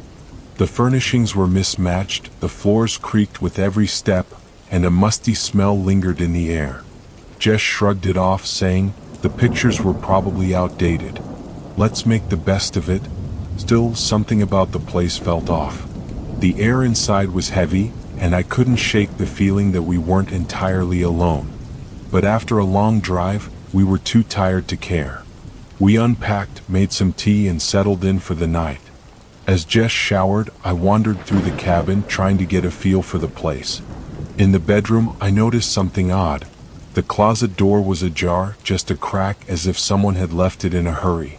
When I moved to close it, I caught a faint whiff of something metallic, almost like rust. I peered inside, half expecting to see a forgotten broom or coat. Instead, the closet was completely empty, just a small, dark space that seemed to absorb the light from my phone's flashlight. I closed the door firmly and returned to the living room, where Jess was scrolling through her phone. "Did you notice anything weird about the bedroom?" I asked. Jess raised an eyebrow. "Weird how?" Before I could elaborate, we heard a faint noise from the kitchen. A soft, rhythmic tapping, like fingernails drumming on wood. Jess and I exchanged a look. "Probably a branch hitting the window," she said, trying to sound casual. But the kitchen window had no trees near it. I walked to the kitchen, flipping on the light. The room was empty, the window shut tight. Still, the tapping sound continued. It wasn't coming from the window, it was coming from the door leading to the basement. I stared at the door, heart pounding. The listing hadn't mentioned a basement. Slowly, I approached and pressed my ear to the door. The tapping stopped. I jiggled the doorknob. Locked. Jess appeared behind me, startling me. "What are you doing?" she asked. I explained the sound and she frowned. "Probably just the pipes. Let's not freak ourselves out." Reluctantly, I agreed and we returned to the living room. We tried to watch a movie, but my attention kept drifting back to the basement door. I couldn't relax. Jess eventually fell asleep on the couch, but I stayed awake, listening for any other sounds. At around 2 a.m., I heard it again. The tapping, followed by a faint creak like footsteps on stairs. My skin prickled. I stood up, grabbing a flashlight, and approached the door again. This time, the tapping didn't stop as I got closer. It grew louder, more insistent. "Who's there?" I called out, my voice trembling. The tapping stopped, replaced by silence. For a long moment, I stood frozen, my ear pressed to the door. Then, from the other side, I heard a voice, a low, raspy whisper. "Don't stay." I stumbled back, almost tripping over the coffee table. Jess woke up, alarmed by the noise. "What happened?" she asked, her eyes wide. "There's someone in the basement," I said, my voice barely audible. Jess grabbed her phone to call the host, but when she pulled up the listing, her face went pale. "This isn't the right cabin," she said, her voice shaking. "What?" I asked, dread creeping up my spine. Jess showed me the screen. We'd gone to the wrong address. The cabin we booked was a mile down the road. My stomach dropped. "Then whose place is this?" Before she could respond, we heard a loud crash from the basement door, as if something heavy had slammed into it. The entire door frame shuddered. Without hesitation, we grabbed our bags and bolted out the front door, running to the car. As we sped away, I glanced back at the cabin. The front door was wide open, swinging in the wind. We found the right cabin a few minutes later. It was exactly as advertised, warm, inviting, and untouched by the horrors we just experienced. When we called the host to explain what had happened, she was confused. "That cabin hasn't been rented out in years," she said. "No one lives there." We didn't sleep much that weekend, and when we returned home, I couldn't stop thinking about the voice I'd heard. "Don't stay." I'll never know who or what was in that basement, but I know one thing for sure: we were never supposed to be there.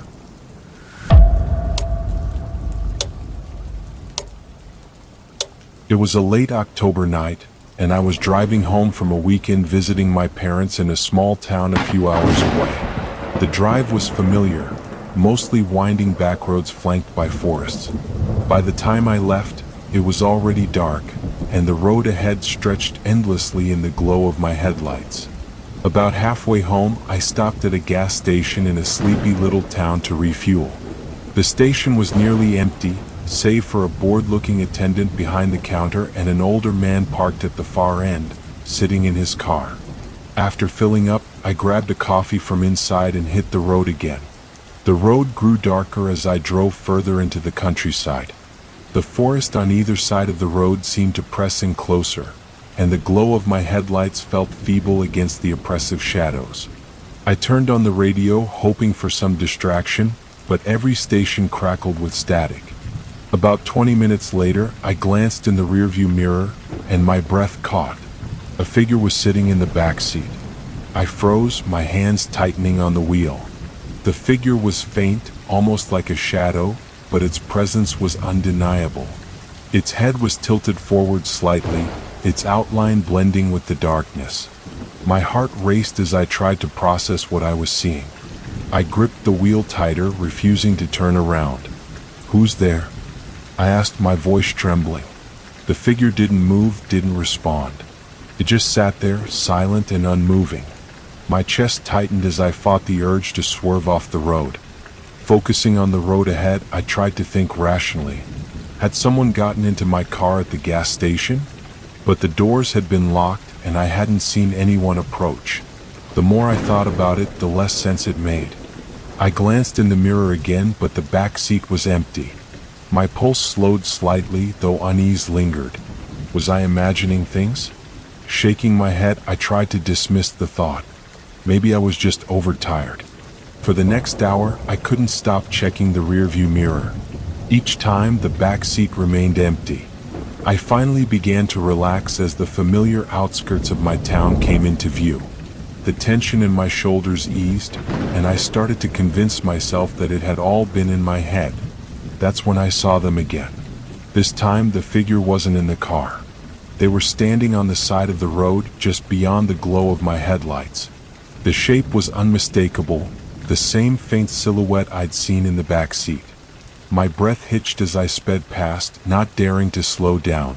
Minutes later, I saw them again. They were standing at the edge of a curve, closer to the road this time.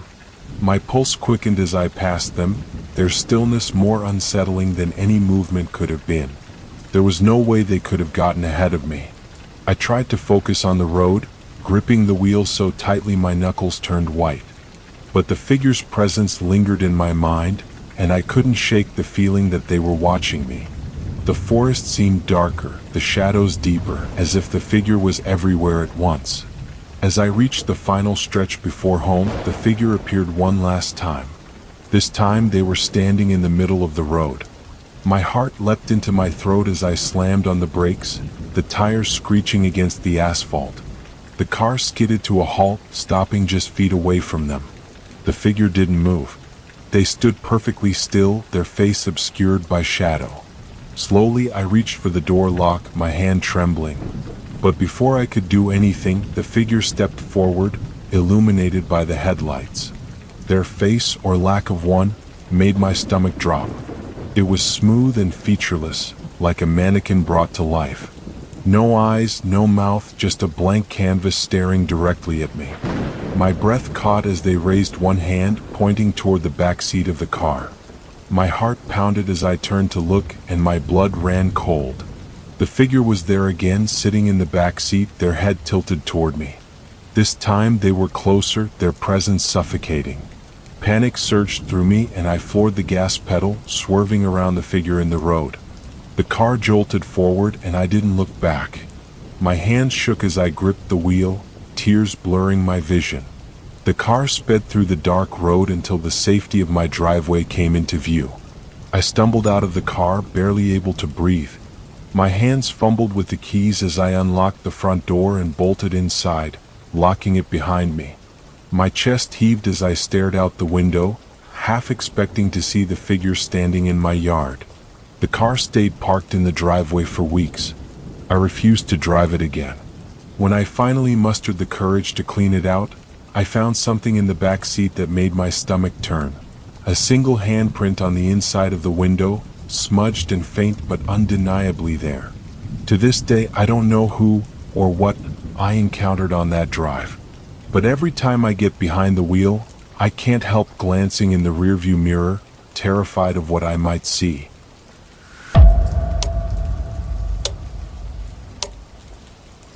Last summer, my friends and I decided to go camping in a remote section of a national park.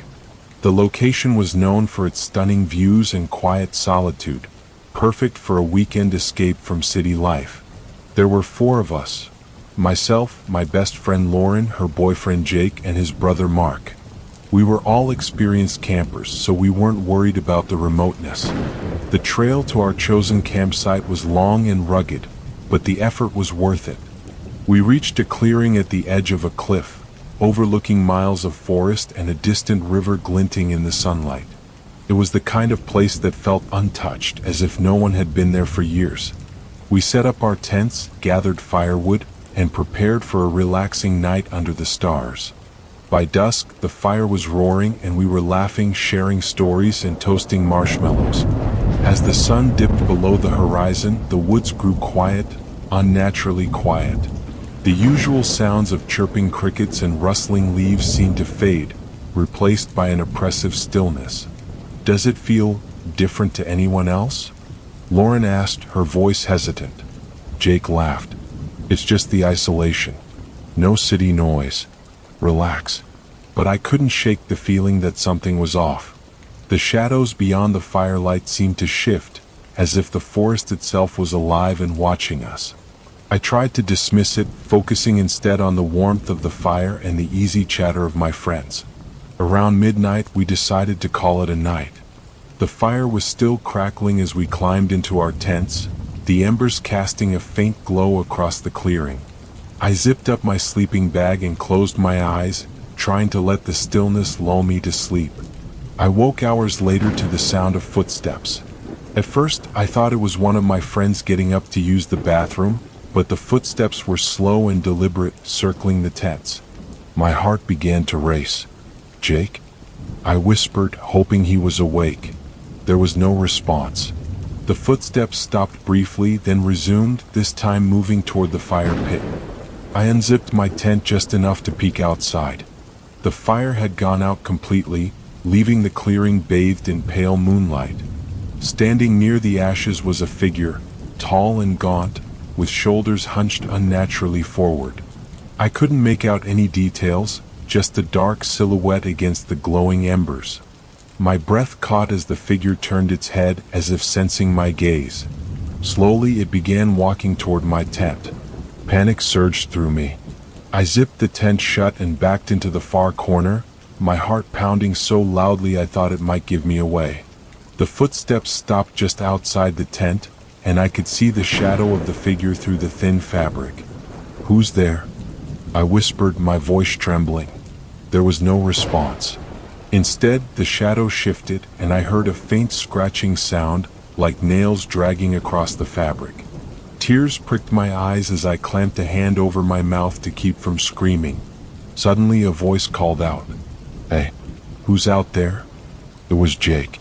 The scratching stopped abruptly, and the shadow disappeared.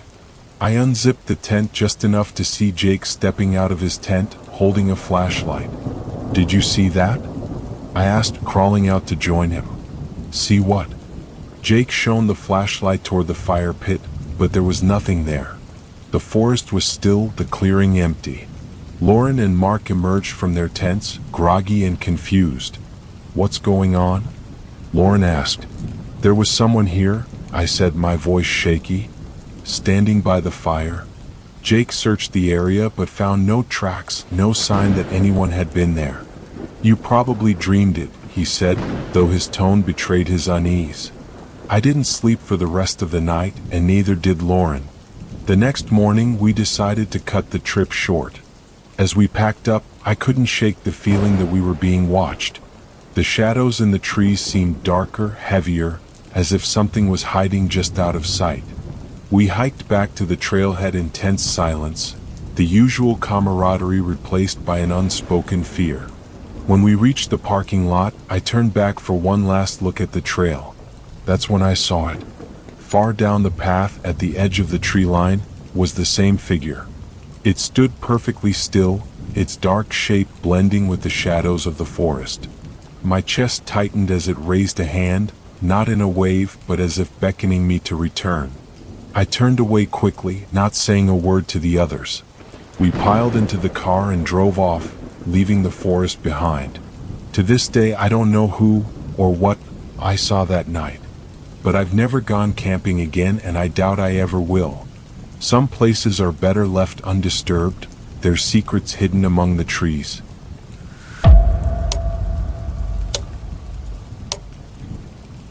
It was a cold winter break when my parents asked me to house sit for our neighbors, the Morrows. They had gone on an extended vacation to Europe, leaving their home empty for weeks. I wasn't thrilled about it, but the Morrows were family friends, and my parents assured me it would be easy. Just water their plants, collect their mail, and make sure everything looked normal. The first few days were uneventful. I visited their house daily, walking through the eerily quiet rooms and checking for anything unusual. The Morrows' house was old, with creaky floors and drafty windows, but it never felt particularly strange. It was a routine, something to fill my otherwise dull break.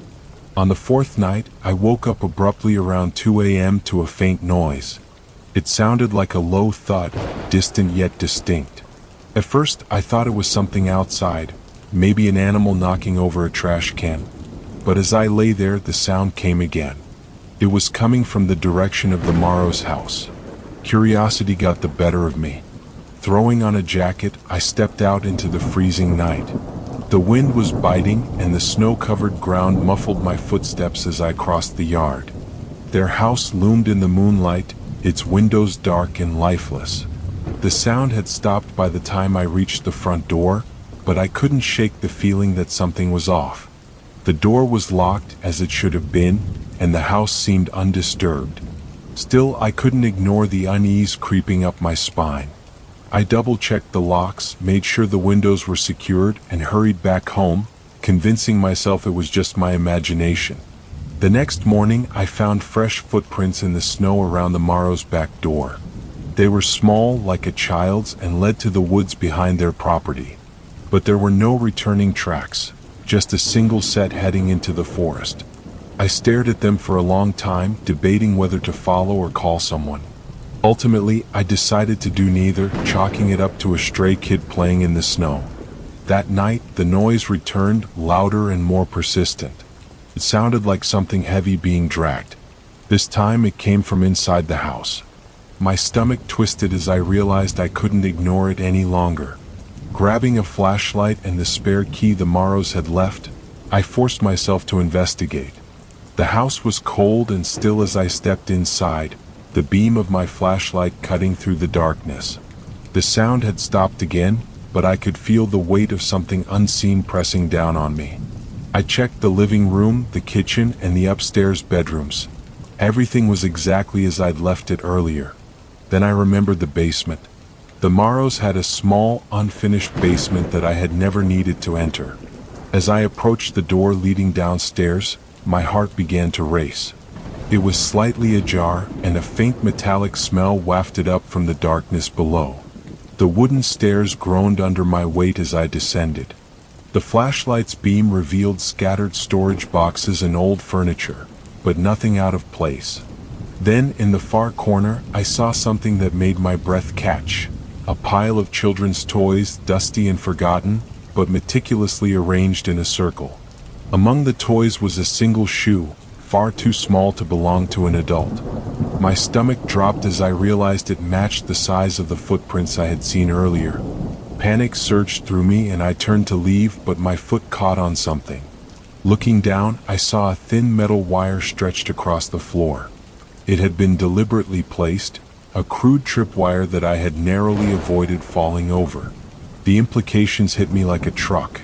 Someone had been in this house, setting traps and possibly using it for purposes I didn't want to imagine.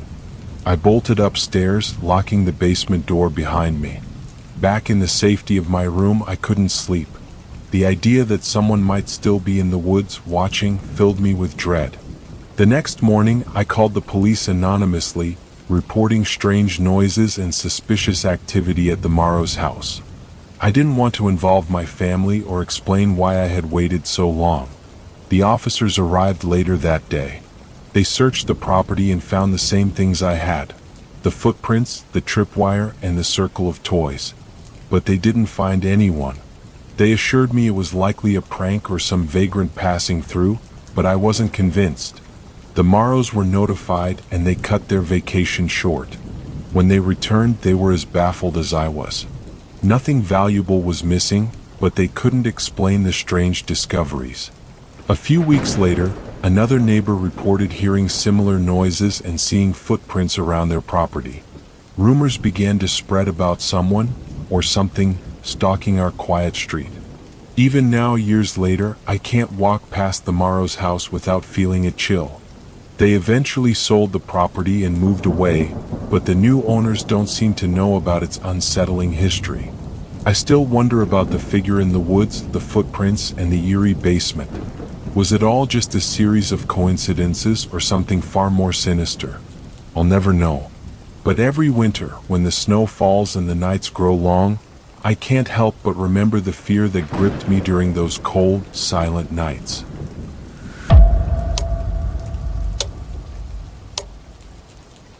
My girlfriend and I often escaped the chaos of our work weeks by retreating to the Appalachian Mountains for weekend camping trips. The solitude and fresh mountain air always felt like a much-needed reset. One autumn weekend, we decided to try a new trail, a 3-mile hike that led to a secluded campsite on a flat plateau. Reviews online described it as peaceful and ideal for small groups. We left early on a Saturday morning, our car packed with gear and supplies. Rain clouds loomed overhead as we drove, and by the time we reached the trailhead, a steady drizzle had begun. Despite the rain, we were excited to explore this new spot. At the trailhead, there was only one other car parked along the roadside. Its passenger door hung slightly ajar, which struck us as odd. My girlfriend suggested we close it to keep the rain out, but I decided against it. Something about touching someone else's car felt intrusive. The hike to the campsite was uneventful, though the rain grew heavier as we ascended the trail. After 2 hours of steady climbing, we reached the plateau. To our surprise, we weren't alone.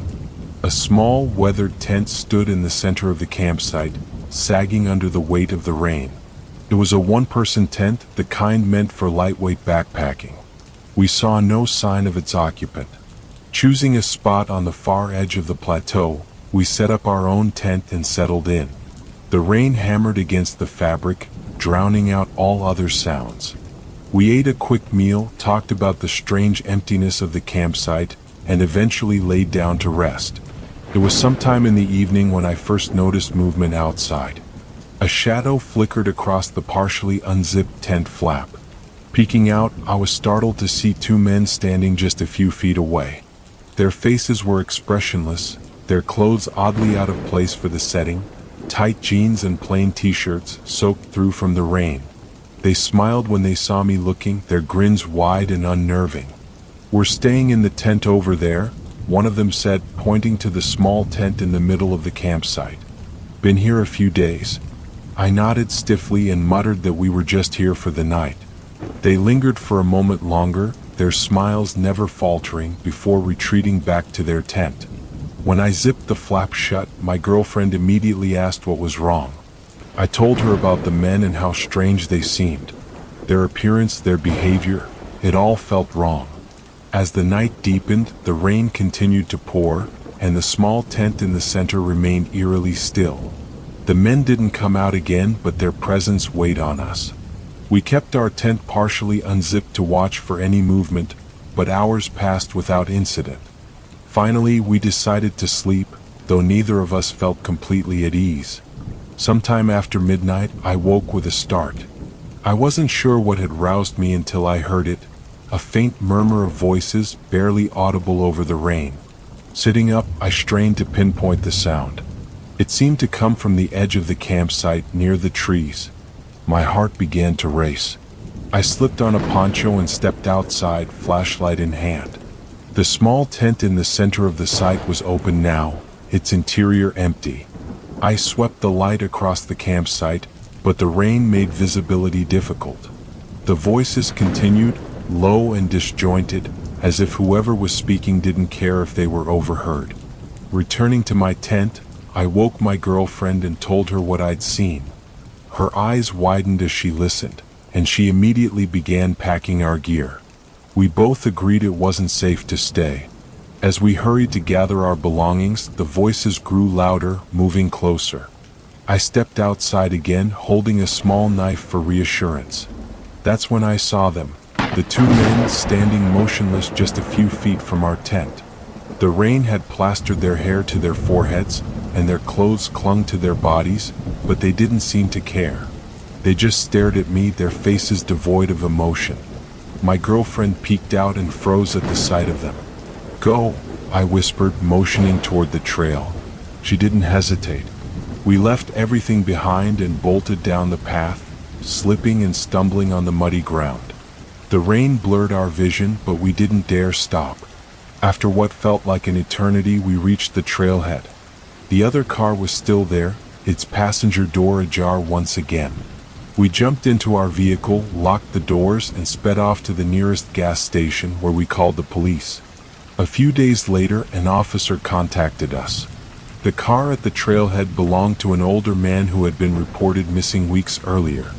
The tent on the plateau was his, but there was no sign of him or the two men. They did find footprints matching theirs, leading into the woods, but they vanished after a short distance. The case remains unsolved. Even now, the image of those men standing in the rain, staring without a hint of humanity, haunts me. I still wonder what might have happened if we hadn't left when we did. Whatever their intentions were, they weren't good.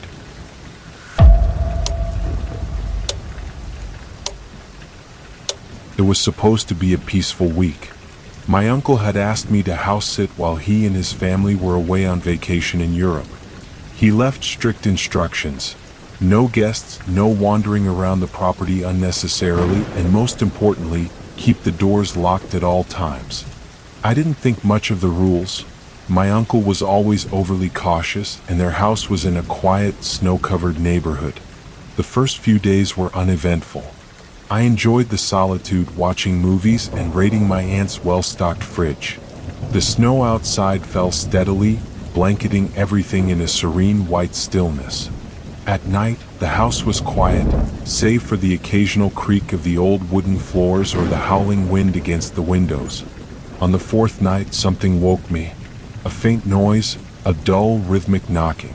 Groggy, I sat up and listened. It was coming from downstairs near the front door. My first thought was the wind rattling the old frame, but something about the sound felt too deliberate. I grabbed a flashlight and crept downstairs, my footsteps muffled by the thick carpet. The front door was locked as it should have been, but when I looked through the peephole, I saw nothing but swirling snow. I convinced myself it was just my imagination and went back to bed. The next morning, I stepped outside to check the mailbox. My breath caught as I noticed footprints leading up to the front door. They were small, like a child's, and came from the woods that bordered the backyard.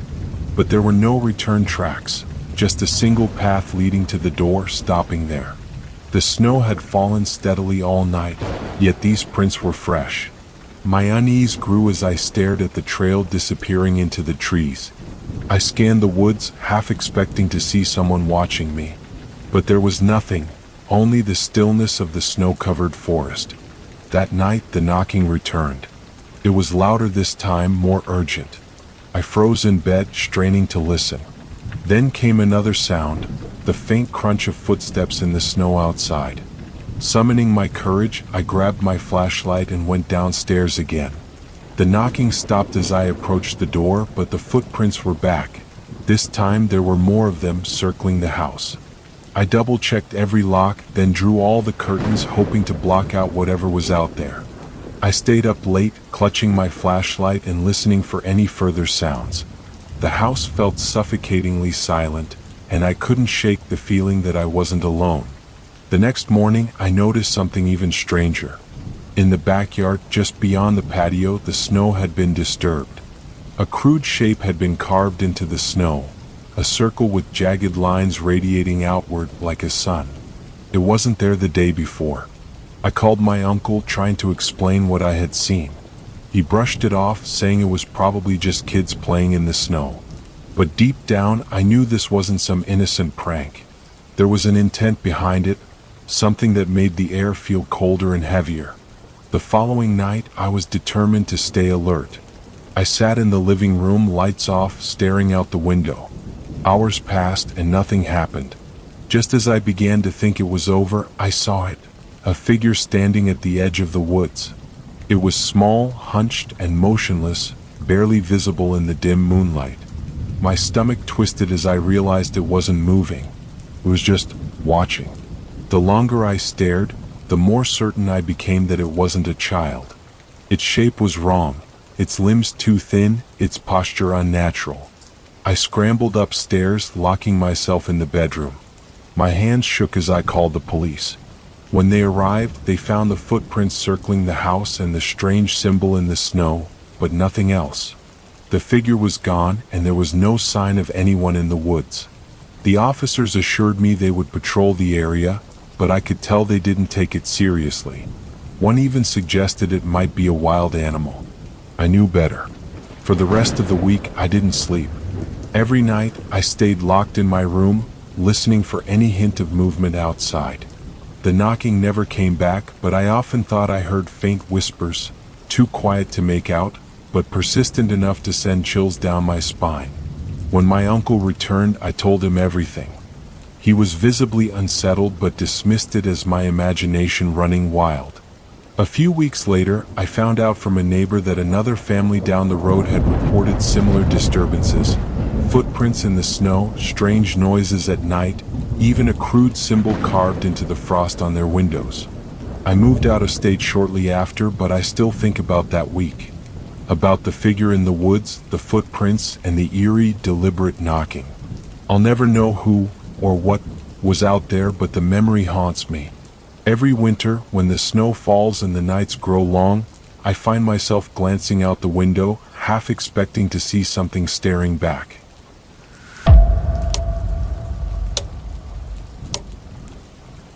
Last summer, I decided to rent out a spare room in my house to make some extra money. Living alone had its perks, but the additional income seemed like a smart move.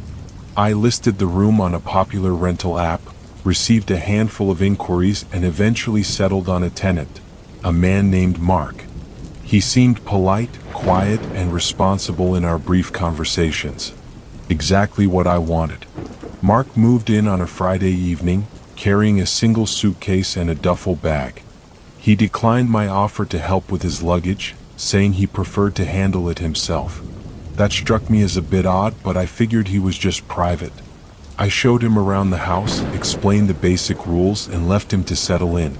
The first week passed without incident. Mark stayed in his room most of the time, only coming out occasionally to use the kitchen. He didn't interact much with me, which was fine. I valued my space as much as he seemed to value his. He paid rent on time, kept to himself, and caused no problems. If anything, I barely noticed he was there. It was during the second week that things started to feel off. One evening, as I was doing laundry in the basement, I heard footsteps above me. They weren't hurried or loud, just a slow, deliberate pacing back and forth. It was unusual because Mark rarely left his room, let alone walked around late at night. I brushed it off as him stretching his legs, but the sound continued for nearly an hour. Back and forth, back and forth. The next morning, I casually asked if everything was all right. He looked at me blankly, as though he had no idea what I was talking about. "I must have been asleep," he said with a faint smile before retreating back to his room. Over the next few days, the strange sounds escalated.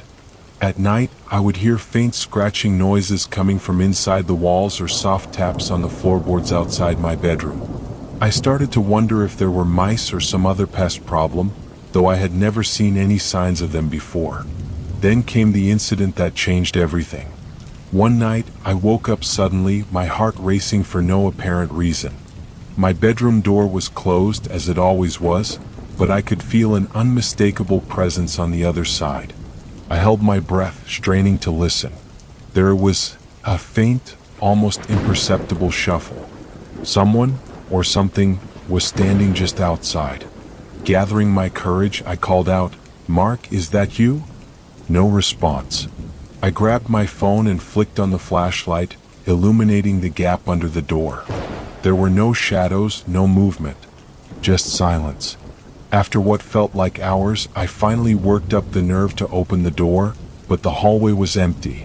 Mark's door was closed, and the house was completely still. The next morning, I decided to check the security cameras I had installed outside the house months earlier. They recorded footage of all the entrances, so I thought maybe they'd provide some answers. To my surprise, Mark's bedroom window was wide open in one clip, even though he'd left the house earlier that day. Stranger still, a figure, tall and thin, could be seen walking back and forth in his room. But Mark wasn't home. I confronted him that evening. "Were you letting someone into your room?" I asked, trying to keep my voice calm. Mark stared at me, his expression blank. "No," he said simply before walking past me and locking himself in his room. That night I couldn't sleep. My unease had turned to outright fear. Around 2 a.m. I heard his door creak open. Then came the pacing again, but this time it wasn't confined to upstairs. The footsteps moved slowly down the stairs, pausing near the living room. I stayed in my bed, paralyzed with dread, until I heard something even worse, a faint knock on my bedroom door. I didn't answer. The knock came again, louder this time. My pulse thundered in my ears. Then just as suddenly it stopped. I heard the footsteps retreat, first to the stairs and then back to Mark's room. The next morning his room was empty. Mark had vanished, taking only his suitcase and leaving everything else behind. His bed was neatly made, but his closet contained strange items I hadn't seen before. An old, rusted crowbar, a pile of newspapers with random sections circled, and a photograph of a family that I didn't recognize. I called the police, but there wasn't much they could do.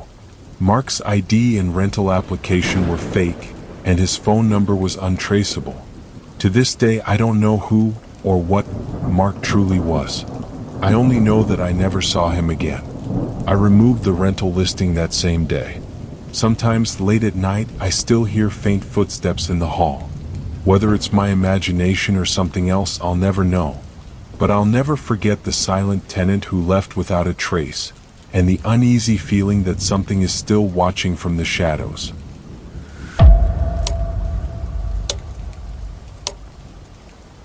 A few years ago, I worked the night shift at a small warehouse on the outskirts of town. It wasn't a glamorous job, but the pay was decent, and I enjoyed the solitude of working alone. My task was simple: unload shipments, organize stock, and ensure the place was ready for the day crew. The warehouse was a cavernous space with rows upon rows of metal shelving. At night, the only light came from the harsh fluorescence near the loading dock, leaving the aisles shrouded in semi-darkness. It could be unsettling, especially when the silence was broken by the occasional creak of metal or the distant hum of the HVAC system. One night, just past 1 a.m., I was stacking boxes when I heard a noise, a sharp, metallic clang echoing from somewhere deep within the warehouse. I froze, listening intently. The sound came again, fainter this time, like something being dragged across the floor. My first thought was that someone had broken in, though that seemed unlikely. The warehouse was surrounded by a high fence, and the doors were all securely locked. Grabbing a flashlight, I cautiously made my way down the aisles. The beam of light flickered across shelves of inventory and empty pallets, but nothing seemed out of place. The sound had stopped, and after a thorough check, I convinced myself it was just the building settling or some stray animal that had found its way inside. An hour later, the noise returned. This time it was louder, a series of deliberate thuds followed by a low scraping. My skin prickled with unease. The sounds were coming from the farthest corner of the warehouse, an area used for storing old and used equipment. I hesitated before walking toward the source, every step accompanied by the faint echo of my own movements. When I reached the corner, I found nothing but a cluster of rusting machines covered in tarps. The air felt heavier there, colder, as if the space itself was holding its breath. I shone my flashlight around, illuminating nothing but shadows. Just as I was about to leave, I noticed something strange. One of the tarps had been pulled slightly aside, revealing a dusty metal cabinet underneath. Its door was ajar, and faint scratch marks trailed across the concrete floor leading to it. I stepped closer, heart pounding, and reached out to open it fully. The cabinet was empty, save for a single item: a torn piece of cloth, stained dark with something that looked too much like dried blood. I stumbled back, my mind racing. There was no logical explanation for how it got there or why the cabinet, which had been untouched for years, was suddenly disturbed. I locked the cabinet door, pushed the tarp back into place, and hurried to the front of the warehouse, telling myself I'd file a report in the morning. The rest of the night passed uneventfully, but I couldn't shake the feeling of being watched. The air seemed charged with an invisible tension, like something was waiting just out of sight. The following night, the strange noises began again, this time closer, almost deliberate, as if they were meant to draw me in. I ignored them, focusing on my work and keeping my back to the aisles. But then the lights flickered. Once, twice, and then went out entirely, plunging the warehouse into darkness. I froze, gripping my flashlight tightly. The silence was suffocating, broken only by the faint hum of the backup generator struggling to kick in. Then I heard it, footsteps. Slow, deliberate, and coming from the direction of the equipment corner. "Hello?" I called out, my voice echoing weakly in the vast space. The footsteps stopped. I shone my flashlight toward the corner, the beam trembling in my shaking hand. For a moment, I thought I saw a figure standing between the shelves, its silhouette unnaturally tall and still. But when I blinked, it was gone. I didn't wait to investigate further. Grabbing my keys, I locked the warehouse and left for the night, my heart pounding with every step to my car. The next morning, I reported the incidents to my manager. He seemed unconcerned, chalking it up to my imagination or perhaps some prankster trying to scare me. But when we reviewed the security footage, something caught our attention. At 2:47 a.m., the cameras captured the lights flickering. As they went out, a shadow moved across the far end of the warehouse, large, indistinct, and seemingly gliding rather than walking. The footage ended abruptly as the cameras lost power. I quit the job a week later. The warehouse was just a building, an ordinary place where goods were stored and shipped. But something about it felt wrong, as if it had absorbed the echoes of things that shouldn't exist. Even now, I can still hear the dragging sound in my mind, the thud of footsteps in the dark, and the faint, unexplainable whispers that seemed to emanate from the shadows. Whatever was in that warehouse, it wasn't human, and I wasn't staying to find out what it wanted.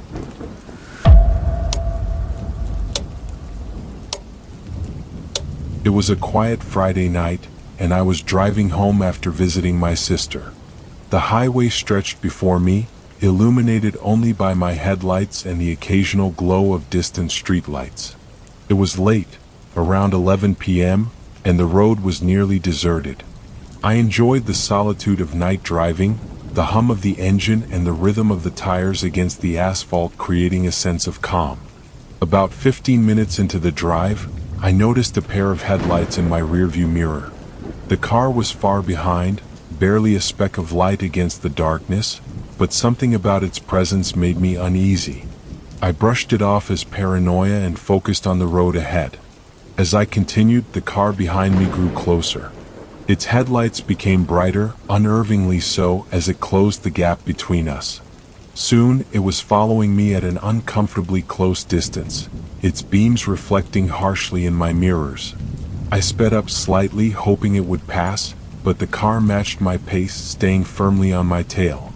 I tried to stay calm, rationalizing that the driver was impatient or lost. But as the miles stretched on, the car didn't waver. When I switched lanes, so did it. When I slowed down, it slowed down too. The unease in my chest began to grow into a gnawing dread. I decided to test the driver's intentions.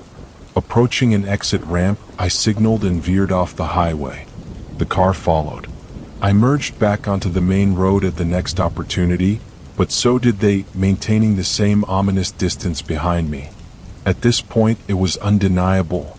I was being followed. My mind raced through possible explanations. A misunderstanding? Someone who mistook my car for someone else's? Or was this deliberate? I checked my phone, debating whether to call for help, but I hesitated. What could I even say? I wasn't in immediate danger, yet. The road ahead grew darker as I approached a more rural stretch of the highway. Trees lined the sides, their shadows creating an almost suffocating tunnel. The other car's headlights seemed sharper now, like a predator's eyes locked onto its prey. I made a decision. At the next exit, I pulled off abruptly and headed toward a gas station I remembered passing earlier. Its bright neon lights shone like a beacon in the darkness. If nothing else, I wanted to be around other people. As I pulled into the station, the car behind me slowed but didn't follow.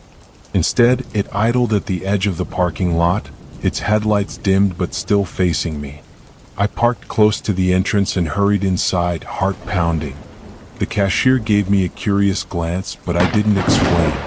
I just stood near the counter, pretending to browse snacks while keeping an eye on the car. Minutes passed. The driver didn't get out, didn't move. I couldn't make out their face through the windshield, but their presence felt oppressive. I considered asking the cashier for help, but before I could, the car's headlights suddenly flared to life. It revved its engine and sped away into the night. Relief washed over me, but it was short-lived. As I left the gas station and got back onto the highway, my paranoia lingered. Every car that appeared in my rearview mirror set my nerves on edge. When I finally reached my neighborhood, I felt a tentative sense of safety. The familiar streets and quiet homes were a comfort after the unsettling journey. But as I turned onto my street, I noticed something that made my stomach drop. A pair of headlights parked at the far end of the block. I froze, gripping the steering wheel tightly. The car wasn't moving, its lights dimmed as if it were trying to blend in. My heart raced as I turned into my driveway and parked. I sat in the car for a moment, debating my next move. The headlights stayed still. Summoning my courage, I darted out of the car and into my house, locking the door behind me. Peering through the curtains, I saw the car's lights flicker once before it slowly drove off, disappearing into the night. I never reported the incident. I didn't have a license plate number or any tangible evidence, just the overwhelming feeling that someone had been watching, waiting, and testing my boundaries. To this day, I don't know who was in that car or what their intentions were, but I've changed my habits. I avoid late-night drives whenever possible, and if I feel even the slightest hint of being followed, I head straight for a public place. The memory of that night still lingers, the image of those headlights etched into my mind like a warning. You're never as alone as you think you are.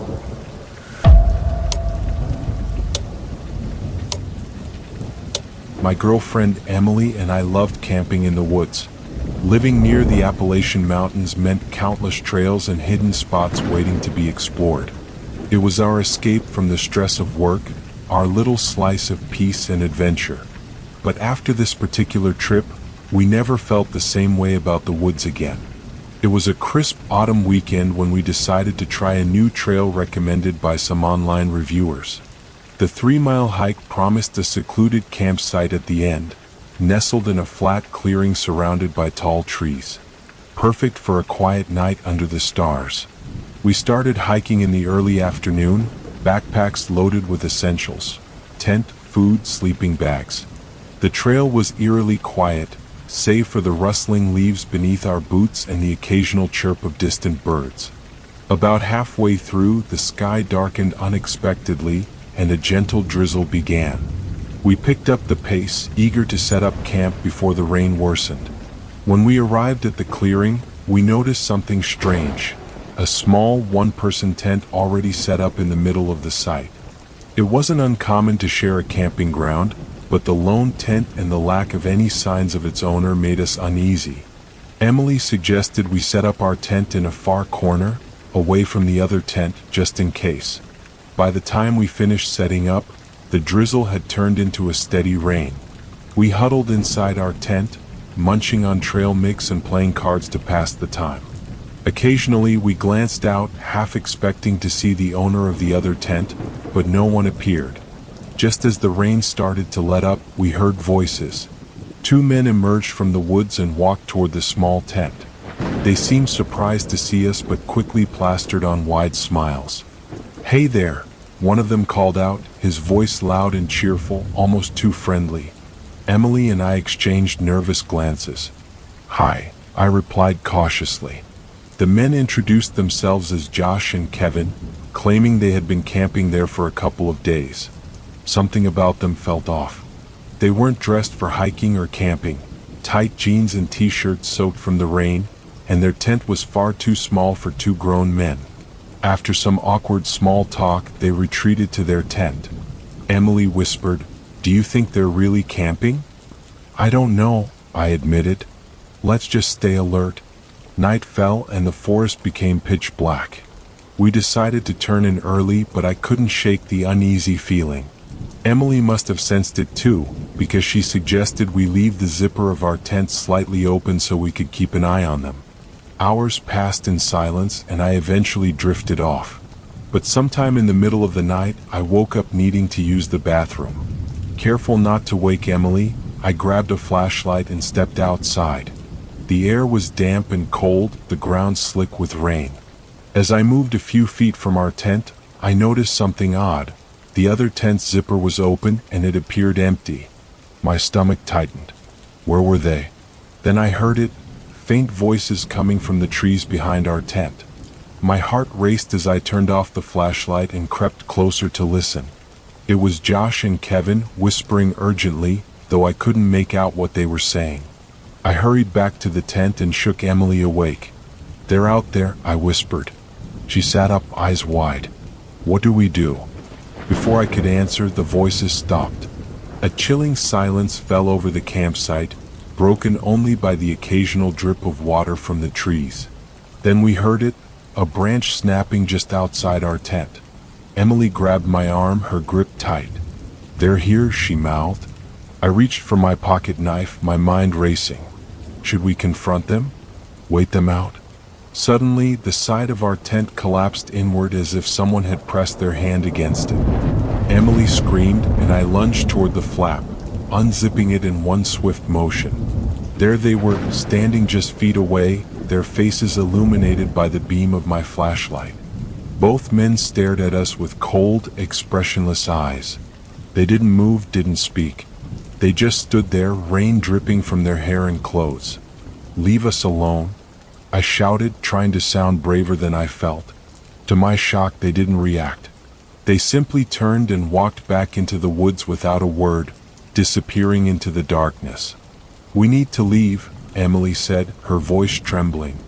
I nodded. We packed our belongings as quickly and quietly as we could, leaving behind everything non-essential. With a flashlight guiding our way, we started down the trail, our footsteps muffled by the wet ground. Every few minutes, we glanced over our shoulders, half expecting to see them following us. But the forest remained silent, the only sound the occasional rustle of leaves in the wind. When we finally reached the trailhead and saw our car, relief washed over us. But as we approached, we noticed something that made our blood run cold. Parked next to our car was another vehicle, its windows fogged from the inside. We didn't wait to find out if it was them. We jumped into our car and sped off, leaving the campsite and its eerie occupants behind. The next day, we reported the incident to the local authorities. They promised to investigate but later informed us that the campsite was empty when they arrived. No tent, no men, no trace of anyone ever being there. To this day, we don't know what those men wanted or why they chose to target us. But the memory of their blank stares in the middle of that dark, rainy forest still haunts us. And we've never gone camping again.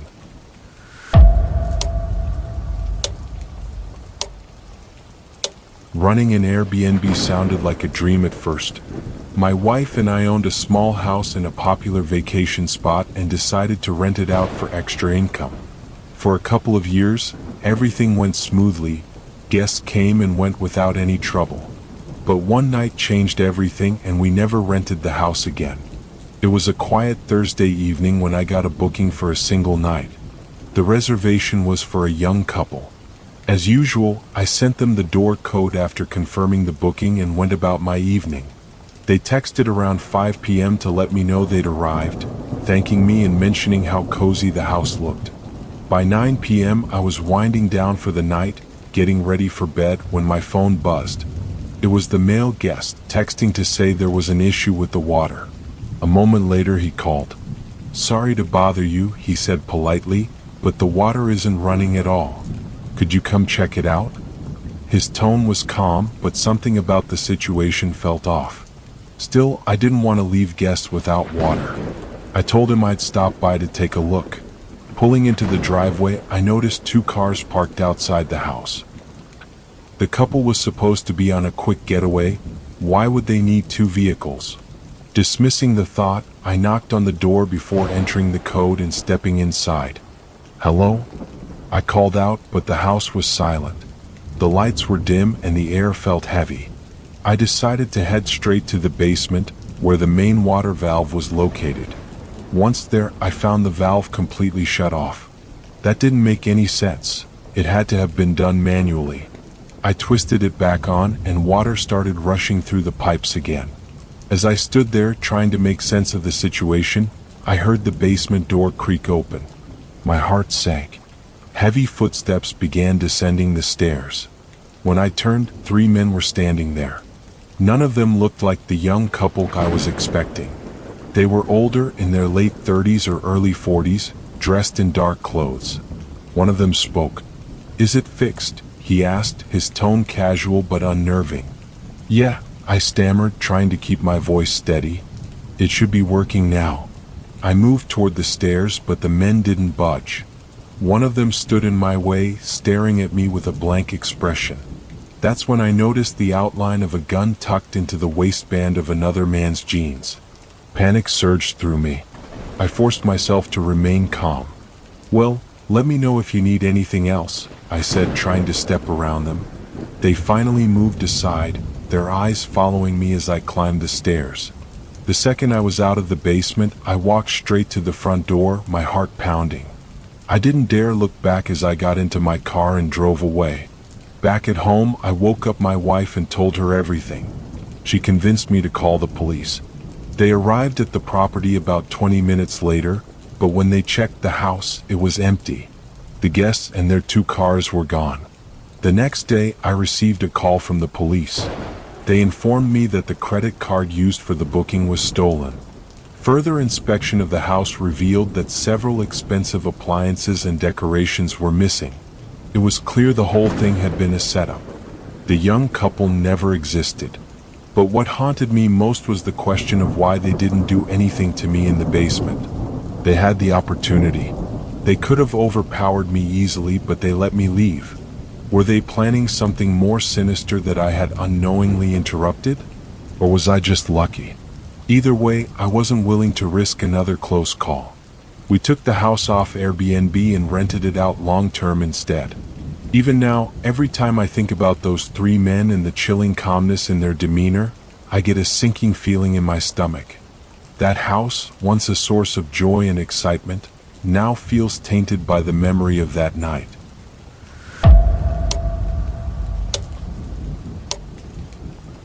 When my uncle asked me to house sit while he and his family went on a vacation to Europe, I jumped at the opportunity. At 21, I'd never lived alone, so spending a couple of weeks in his big suburban house felt like an adventure. My uncle gave me strict instructions. No parties, no visitors, and try to avoid wandering into the yard during heavy snow. At the time, I thought he was just being overly cautious. The first few days were peaceful. I enjoyed the quiet, watched movies late into the night, and helped myself to the fully stocked fridge. But on the third night, everything changed. It started with a noise. I woke up around 2 a.m. to a faint tapping sound. At first, I thought it was the wind rattling the windows, but the sound was too deliberate. Tap, tap, tap. It was coming from downstairs. I got out of bed, wrapped myself in a blanket, and crept to the front door. Peeking through the peephole, I saw nothing but swirling snow. The tapping stopped. I opened the door just a crack, letting in a blast of freezing air, and saw them, footprints leading directly to the house, stopping at the door. My pulse quickened. There was no one there now, but someone had been. Slamming the door shut, I locked it and turned off the porch light. I convinced myself it was probably some neighborhood kid playing a prank and went back to bed, though it took me hours to fall asleep. The next night it happened again. This time the tapping was accompanied by a knock, soft but insistent. I hurried to the window overlooking the backyard, hoping to catch whoever it was. Through the snow I saw a figure, a small child, maybe 8 or 9 years old, walking barefoot in the yard. I froze. What was a kid doing outside in a blizzard? My instincts told me to call 911 immediately, but before I could grab my phone, the child turned and stared directly at me. Even through the darkness and falling snow, I could see his face was eerily blank, his eyes dark and lifeless. By the time I snapped out of my daze, he had disappeared into the trees at the edge of the yard. The police arrived shortly after my frantic call, but they found nothing. Probably a lost kid, one of the officers suggested. If he comes back, call us again. The following night he did come back. This time he knocked on the front door, louder and more persistent than before. When I didn't answer, the knocking stopped, and moments later, I heard the sound of footsteps inside the house. I was paralyzed with fear, my mind racing. I grabbed a baseball bat from the closet and locked myself in the bedroom, listening intently. For what felt like hours, the house was eerily silent. Then, just as dawn began to break, I heard the faint creak of the front door opening and closing. When I finally mustered the courage to go downstairs, I found the front door ajar. Fresh snow had blown in, creating a trail of wet footprints leading from the door to the living room, and then disappearing completely. The police were baffled when I called them again. They combed through the house, even bringing a tracking dog, but found no signs of forced entry or the child. "Are you sure you didn't imagine it?" one officer asked, though his tone suggested he didn't believe me. Weeks later, after my uncle had returned, I learned something that sent chills down my spine. The boy was real. A missing child from a nearby town had been found wandering near my uncle's property. He was identified as a boy who had disappeared months earlier. Strangely, he claimed to have no memory of where he'd been or how he ended up in the area. Even more unsettling, not long after, another missing child was discovered near the same house. This time it was a girl who had been gone for nearly a year. Like the boy, she had no recollection of her disappearance. My uncle was cooperative with the authorities, allowing them to search his property thoroughly, but they found no evidence of anything unusual. He brushed it off as a bizarre coincidence, but I couldn't shake the feeling that something sinister was connected to that house. Why had the children been drawn to the property? What had happened to them in the months they were missing? And why did they seem so empty? To this day, I avoid driving past my uncle's house. The thought of those blank eyes staring at me through the snow is something I'll never forget.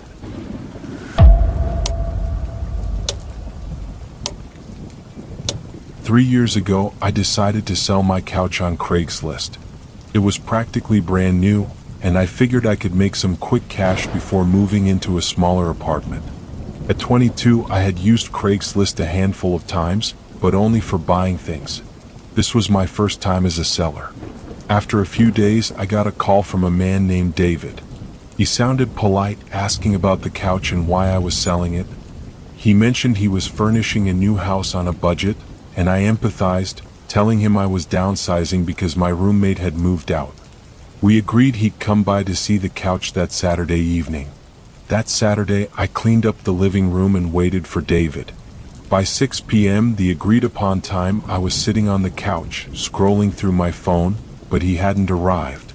I assumed he wasn't coming and went to the kitchen to make dinner. Just as I started eating, the doorbell rang. It was 7:30 p.m., over an hour late. Slightly annoyed, I opened the door to find a tall, heavy-set man with a wide grin. "David," he said, extending his hand. "Sorry I'm late." I shook his hand, letting him inside and showing him the couch. He seemed genuinely interested, running his hands along the fabric and nodding approvingly. Then, out of nowhere, he said, "Oh, I brought my friends. Hope that's okay." Before I could respond, two more men walked through the front door. They were big, scruffy-looking guys, and their smiles were anything but friendly. My stomach tightened. Sure," I said hesitantly, glancing at the door, which was now wide open. David and one of his friends stood by the couch, inspecting it, while the other man wandered into the hallway. My discomfort grew. "So, do you like it?" I asked, trying to speed things along. David didn't respond immediately. Instead, he crouched down and gestured for me to look at something under the couch. "What's this?" he asked. Confused, I leaned over to see what he was pointing at. Before I could fully kneel, his two friends closed in behind me, one of them grabbing my shoulders. I froze. "What the hell are you doing?" I stammered, trying to pull away. David stood up, his friendly grin replaced with a cold, menacing stare. "Just stay still," he said calmly. While one man held me down, David and the other began ransacking the house. They tore through the living room, pulling drawers open and rummaging through cabinets. My heart raced as I heard them shattering glass and tossing things to the floor. I tried to break free, but the man pinning me was much stronger. "Please," I begged. "Just take what you want and go." After what felt like an eternity, David called out, "We're done." The man holding me released his grip, shoving me to the ground. I stayed there, paralyzed with fear, as the three of them walked out the door. When I finally stood up, I saw the mess they had left behind. My TV, laptop, and several other valuables were gone. They even took some cash I had hidden in a kitchen drawer. I called the police immediately, trembling as I recounted the story. The officers who arrived were sympathetic but not optimistic. The name David was obviously fake, and the email and phone number he used were untraceable. They took fingerprints from the scene and promised to follow up, but I wasn't hopeful. A week later, I got a call from the detective assigned to my case. He said the fingerprints matched those found at another robbery a month earlier. In that case, the victims were also targeted after posting an item for sale online. The pattern was clear. They sought out people living alone. I couldn't help but feel foolish. I had told David about my roommate moving out, practically handing him the information he needed to target me. In the end, the police didn't catch them, and I never recovered my stolen items. But the experience left a permanent mark. I stopped using Craigslist altogether and became paranoid about letting anyone into my home. Even now, 3 years later, I still double-check my locks every night.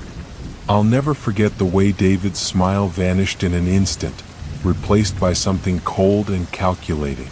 It was a reminder that even the most ordinary interactions can hide sinister intentions.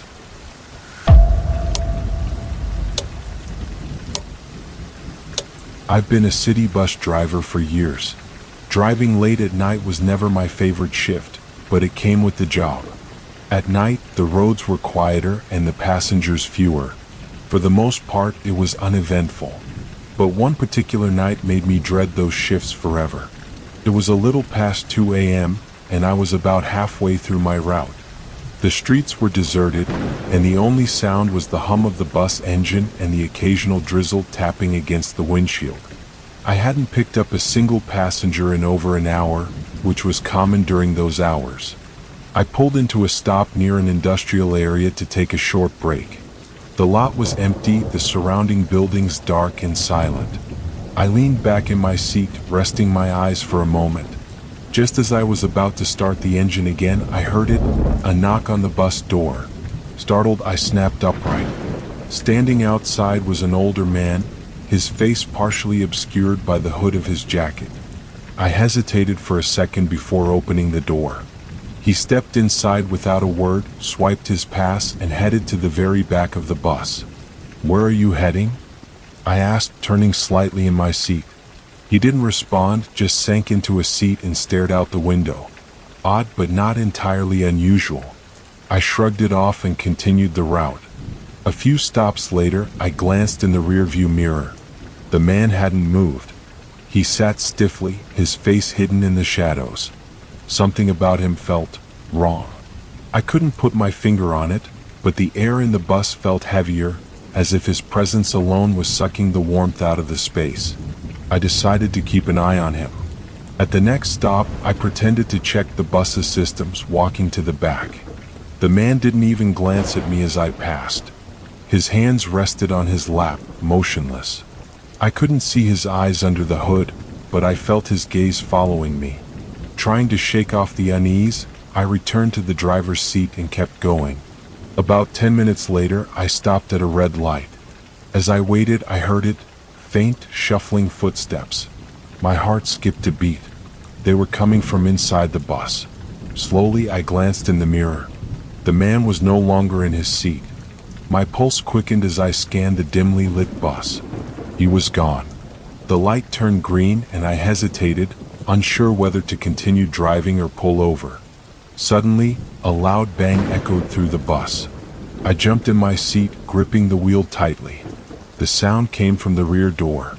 Turning around, I saw him standing there, his face pressed against the glass, his hands smeared across the door as if he were trying to force it open. His hood had fallen back, revealing pale, sunken cheeks and wide, unblinking eyes. "Sir, you can't be back there," I called out, my voice trembling. He didn't respond, just kept staring at me. Another loud bang followed as he slammed his hand against the door. I reached for my radio, ready to call dispatch, but when I looked up again, he was gone. Panicked, I pulled over and walked to the back of the bus. The door was locked, and there was no sign of the man anywhere. It was as if he had vanished into thin air. I checked every seat, every corner, but the bus was empty. I debated whether to call the police, but ultimately decided to finish the route and report it later. As I drove back to the depot, I couldn't shake the feeling that I wasn't alone. Every creak of the bus made me jump. Every shadow seemed to shift in the corner of my vision. When I finally parked the bus and got off, I let out a sigh of relief. The eerie encounter was over, until I turned around. Standing in the shadows of the depot was the man. He didn't move, didn't speak, just stood there watching me. The same empty, unnerving gaze as before. I ran inside and alerted my supervisor, but by the time anyone came to check, he was gone. No cameras caught him, and none of the other drivers had seen anyone matching his description. To this day, I don't know who or what that man was. But every time I drive the night shift, I find myself glancing in the mirror, half expecting to see him sitting at the back, staring out the window, waiting.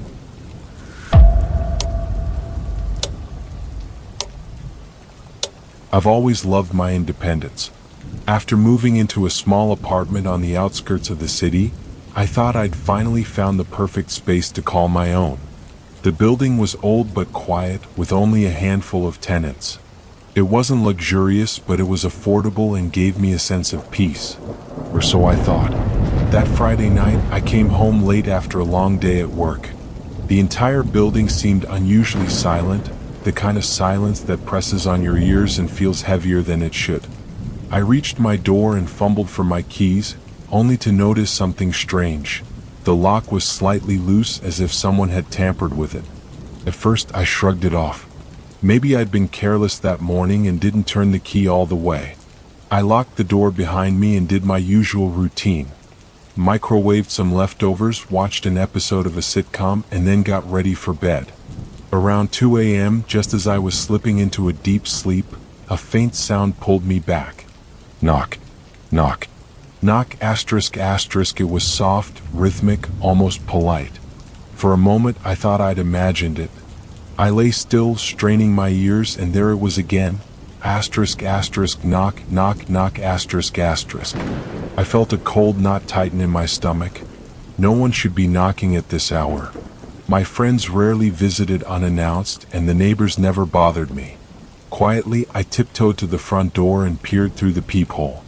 The hallway was dark, illuminated only by a dim bulb at the far end. No one was there. I stood there waiting. My heartbeat thudded in my chest, loud and erratic. After a few minutes, I convinced myself it was nothing. Maybe it was a prank or I had misheard. I double-checked the lock, returned to bed, and pulled the covers tightly around me. Just as I began to drift off, the knocking returned. This time it was louder, insistent. Knock, knock, knock asterisk asterisk. My pulse raced as I bolted upright. My first instinct was to call out, but something stopped me. What if it wasn't someone harmless? What if they were waiting for me to respond? Summoning all my courage, I crept back to the door. Through the peephole I saw a shape, vague, shadowy. Someone was standing just out of the limited view, hovering near the edge of the doorframe. My throat tightened. I wanted to call the police, but I couldn't tear my gaze away from the peephole. Suddenly, a piece of paper slid under the door. My breath hitched as I stared at it. I hesitated before picking it up.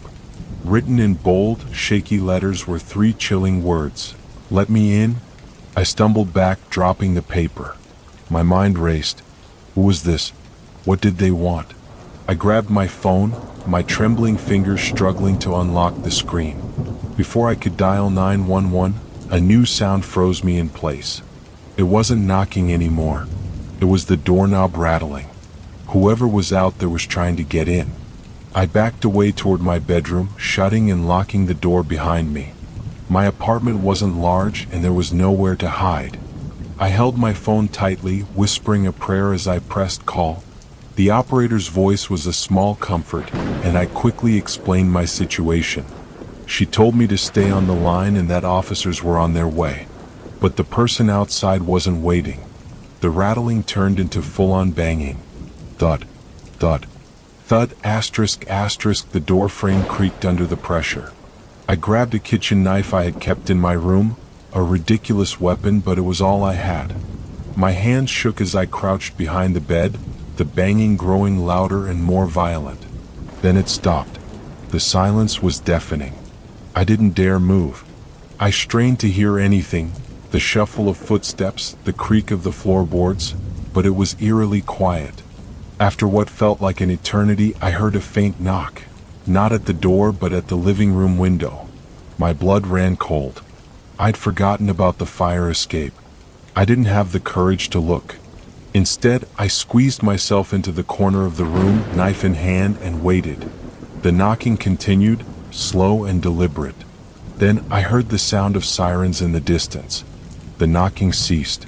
I stayed frozen until I heard the unmistakable voices of the police. After letting them in, I broke down, explaining everything. They searched the area but found no one. The only clue was the paper and faint smudges on the doorknob, like greasy fingerprints. One of the officers explained that my door lock had likely been tampered with earlier in the day, but without evidence they couldn't do much. They advised me to change my locks and install a security system, which I did the next morning. I haven't heard the knocking since, but I still check the peephole before leaving or entering my apartment. And every time I do, I pray there won't be someone standing there waiting.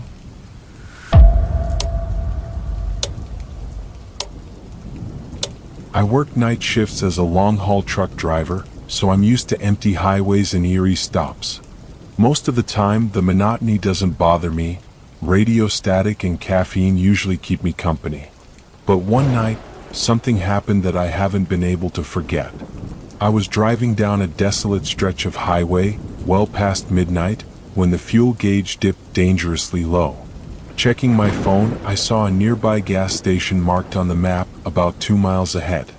As I pulled off the highway, the station sign came into view. Faded lettering, half the bulbs in the neon open sign burnt out. It looked abandoned, but the pumps were still lit, casting a sickly orange glow over the cracked pavement. There were no other cars. The convenience store windows were boarded up, and a thin layer of grime coated everything. But the pump screen flickered to life as I pulled up, asking me to insert a card. I stepped out, the air unnervingly still, and started fueling. My eyes darted around the lot. No movement, no sound except for the hum of the pump. That's when I noticed it. A truck, or what was left of one, sat in the corner of the lot. Its windows were shattered, the tires deflated, and the body rusted through. The driver's door was ajar. I wondered how long it had been sitting there, forgotten like the rest of this place. I was nearly done fueling when I heard it, a faint ding like the sound of a bell hanging above a door. I turned toward the boarded-up convenience store. For a second, I thought I saw movement behind the dirty glass, a shadow passing across the dim interior. I froze. No one should be in there. A few beats passed, and the gas pump clicked to signal it was done. I replaced the nozzle, keeping my eyes on the store, and walked back to my truck. As I climbed into the cab, a metallic clang echoed from the direction of the broken-down truck. The sound was sharp, deliberate, like someone had slammed the hood. I looked over, heart pounding. The truck hadn't moved, but its driver's side door, which I swore had been opened earlier, was now closed. Telling myself I was just imagining things, I started my engine. The dashboard lit up, but before I could pull away, a loud bang startled me. It came from my trailer, a single heavy thud. My eyes darted to the side mirror, but the lot was empty. And then the flickering started. The gas station lights, already dim, began to strobe erratically, casting the lot in alternating flashes of light and darkness. In one flash, I thought I saw someone standing near the pump I had used. A man hunched, his face obscured by the shadows. The next flash, he was gone. My pulse raced as I threw the truck into drive. I didn't care what was happening, I just wanted to get out of there. But as I rolled forward, something caught my eye in the rearview mirror. A person walking directly behind my trailer. My foot hit the gas and the truck roared down the highway. For miles, I kept checking the mirror, half expecting to see that figure following me. Finally, when the adrenaline began to wear off, I pulled over at a truck stop with bright lights and other drivers milling about. I inspected the trailer, looking for damage or signs of tampering. There was nothing. No dents, no scratches, no explanation for the sound I'd heard earlier. But when I walked around to the back, I stopped cold. The dusty rear doors of the trailer had something written on them. For words, scrawled in the grime with a finger, "Don't come back here." I asked another driver parked nearby if he'd seen anyone near my truck, but he shook his head. I wanted to believe it was a prank, some cruel joke, but the pit in my stomach told me otherwise. I never used that highway again. Months later, I searched online for anything about that gas station and found a local news article. Years ago, it had been the site of a violent robbery.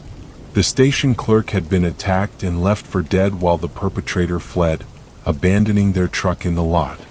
The clerk's body wasn't discovered until days later, after the gas station had been looted by opportunistic thieves.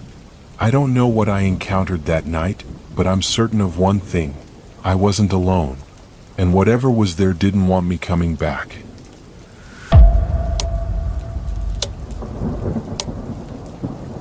I had recently moved into a new apartment. It wasn't fancy, but it was affordable and had a convenient location. The building was old, with long, narrow hallways and a creaky staircase tucked at the end of each floor. The elevator was often broken, but I didn't mind taking the stairs. It gave the place character, or so I thought. One evening, after a late shift at work, I returned home feeling drained. The building was eerily quiet, as it often was at night. My apartment was on the 5th floor, and the elevator was out of service again, so I headed toward the stairs. The hallway lights flickered faintly, creating shadows that danced across the peeling wallpaper. I told myself I'd get used to it eventually. As I climbed the stairs, I heard it, a faint sound like footsteps trailing behind me. I paused midway up the 2nd flight and glanced over my shoulder. The staircase was empty, the hallway below dimly lit but still. The sound stopped as soon as I did. I shrugged it off. Maybe it was just the creaking of the old building. But as I resumed my ascent, the sound started again, faint but distinct, like someone following at a careful distance. This time I moved faster, my footsteps echoing louder in the narrow stairwell. The accompanying sound quickened too. By the time I reached the 5th floor, my heart was racing. I turned sharply, expecting to see someone, but the stairwell was empty, the silence oppressive. When I reached my apartment door, I fumbled with my keys, suddenly feeling exposed. The hallway stretched on behind me, dimly lit, and the shadows seemed longer than they should have been. Finally, the lock clicked and I slipped inside, locking the door tightly behind me. I tried to brush off the unease as I settled in for the night. After all, old buildings creak, and I'd probably let my imagination run wild. But as I lay in bed, I couldn't shake the feeling that someone had been watching me. The next morning, I woke up determined to laugh it off. As I opened my door to leave for work, I noticed something unusual. The floor outside my apartment was dusty, probably from the building's ongoing renovations, but there was a single set of footprints leading from the staircase to my door. I froze, my stomach twisting. The prints weren't mine. I always took off my shoes inside, and these were heavier, like boots. I didn't have time to linger. I took a photo and hurried to work, convincing myself I'd misremembered something. Maybe they belonged to a maintenance worker. That night, I came home earlier than usual, determined to get a good night's sleep. The hallway was quiet, and the lights seemed dimmer than before. When I reached the stairwell, I paused, listening for the sound of footsteps. Nothing. But as I climbed the stairs, I noticed something unsettling, a single shoe. It was lying on the landing between the 3rd and 4th floors, a muddy work boot with its laces undone. It hadn't been there the night before. I hurried past it, my nerves prickling. This time, I made it to my apartment without looking back. I spent the evening trying to distract myself, watching TV with the volume low, but the feeling of unease lingered. Around midnight, as I was getting ready for bed, I heard it again, faint, deliberate footsteps in the hallway. They were slow, unhurried, like someone pacing just outside my door. I crept to the peephole and held my breath. The hallway was empty, or so it seemed. At the edge of the frame, just barely visible, was a shadow. It was too indistinct to tell if it was a person or a trick of the light. I stepped away, heart pounding, and turned off all the lights in my apartment, hoping to make it look like no one was home. The footsteps continued for a few more minutes before stopping abruptly. I barely slept that night.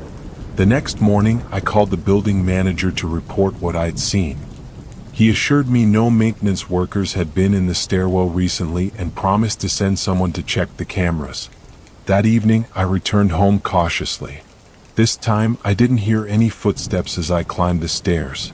I almost felt relieved, convincing myself it had been my imagination. But as I unlocked my apartment door, my relief turned to dread. The boot from the stairwell was now lying in front of my door. I stared at it, the air in the hallway growing colder. This wasn't a coincidence.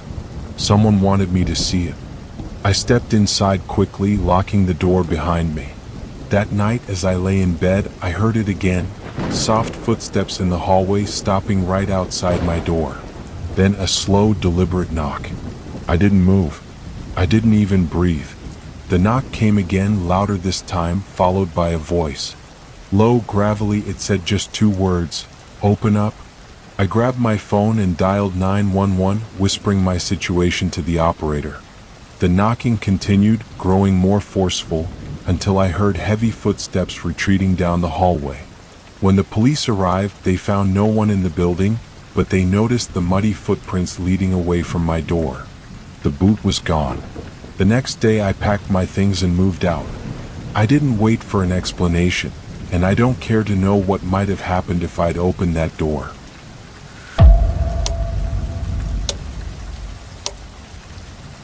When I moved into my new apartment near campus, I thought I'd struck gold.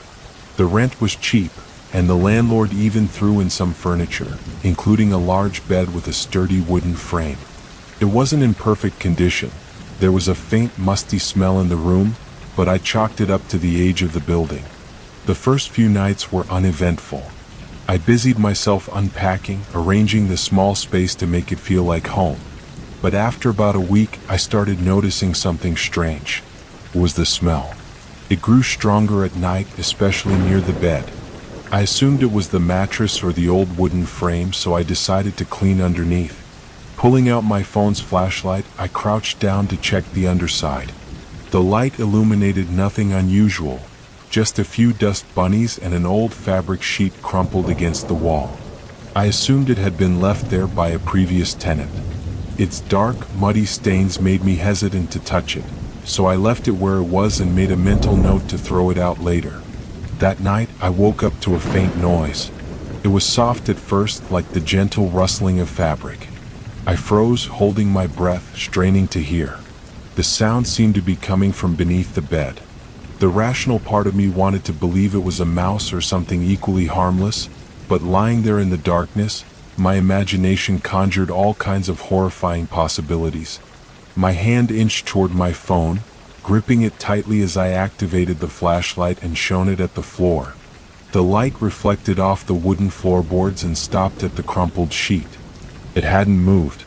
The room was silent again. Feeling ridiculous, I turned off the light and rolled back over. The next day, the smell was worse, filling the entire room. I finally decided to deal with the sheet, figuring it must be the source of the odor. Grabbing a pair of gloves and a trash bag, I knelt down and tugged it out from under the bed. As it slid into the light, I saw the stains more clearly. They weren't just muddy, they were dark red, dried and flaking. My stomach churned as I realized what I was looking at. The fabric wasn't just a sheet. It looked like a piece of an old, dirty tarp. I threw it into the trash bag and carried it outside, dumping it into the nearest dumpster as quickly as I could. When I returned to my apartment, the air felt fresher, and I convinced myself that the problem was solved. That night, I fell asleep quickly, feeling relieved. But sometime after midnight, I woke up to a noise. This time, it was louder, a distinct dragging sound beneath the bed. Every nerve in my body screamed at me to stay still, to pretend I hadn't heard anything. But the noise continued, slow, deliberate. It sounded like something heavy was being moved across the floor. My heart pounded as I reached for my phone and turned on the flashlight again. Summoning every ounce of courage, I leaned over the edge of the bed and shone the light beneath it. The space was empty. The dragging sound had stopped, leaving only the eerie silence of the room. I quickly turned on every light in the apartment and spent the rest of the night wide awake, trying to rationalize what had happened. The next morning, I called the landlord to complain about the strange noises and the tarp. He seemed confused and assured me the apartment had been cleaned before I moved in. I wanted to believe him, but the pit in my stomach told me otherwise. That evening, I noticed something that made my blood run cold. Beneath the bed, where the tarp had been, there were fresh scratches on the wooden floorboards. They formed a pattern, as if something with sharp edges had been dragged across the surface.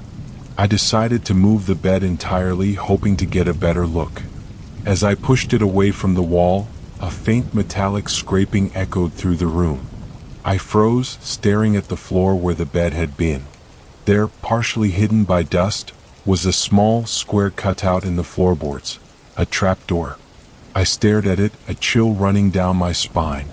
For a moment, I debated whether to open it.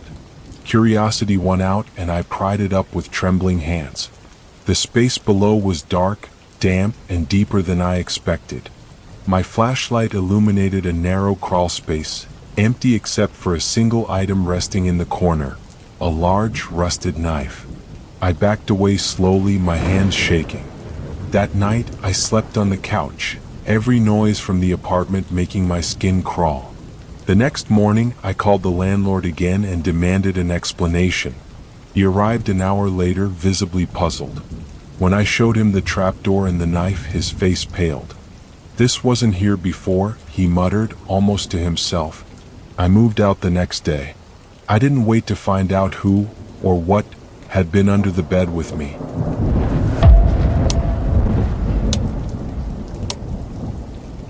When I moved into my new apartment near campus, I thought I'd struck gold.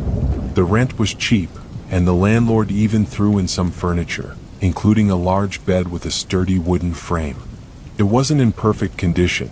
There was a faint, musty smell in the room, but I chalked it up to the age of the building. The first few nights were uneventful. I busied myself unpacking, arranging the small space to make it feel like home.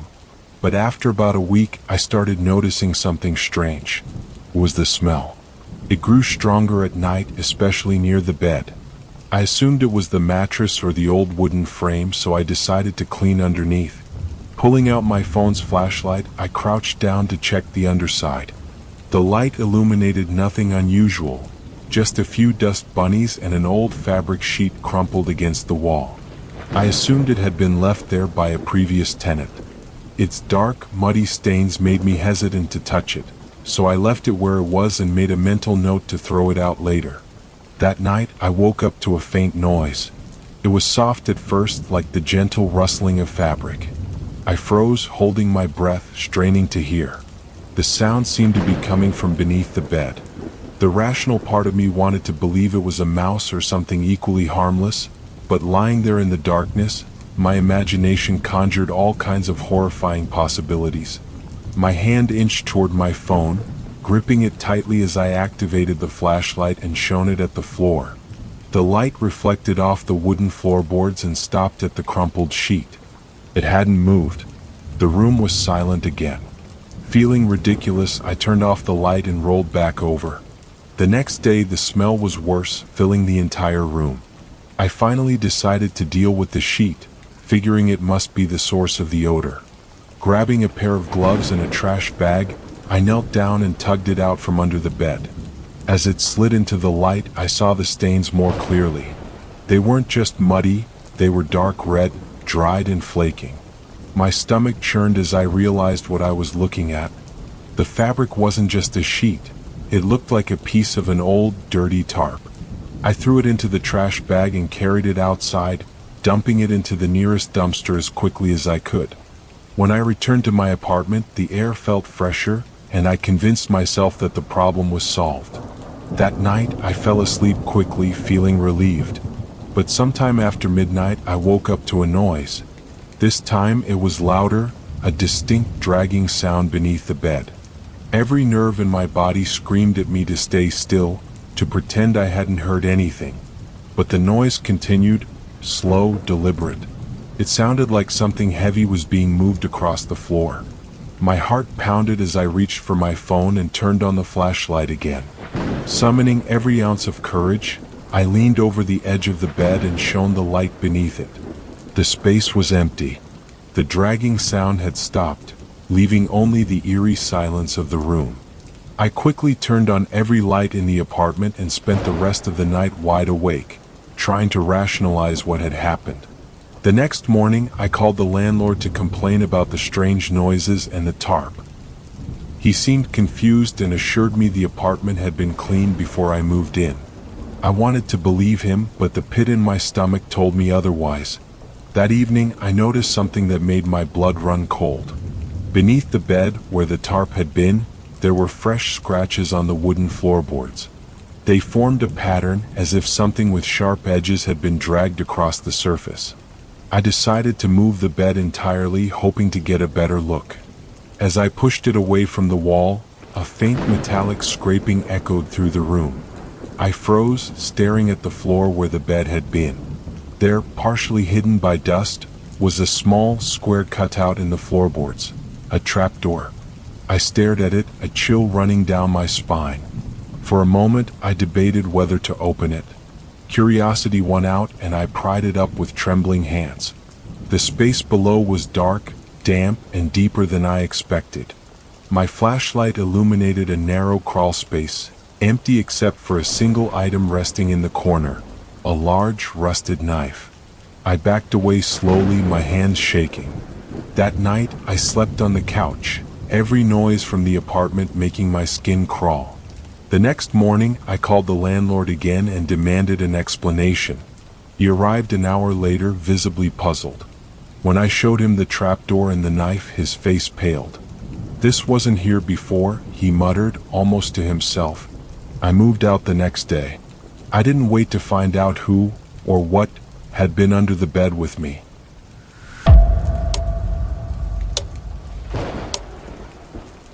Traveling for work means I often find myself in strange places, spending the night in budget motels far from home. They're usually nondescript, unmemorable stops on my route. But one night, in a motel on the outskirts of a small town, I had an experience I'll never forget. I arrived late, exhausted from a full day of driving.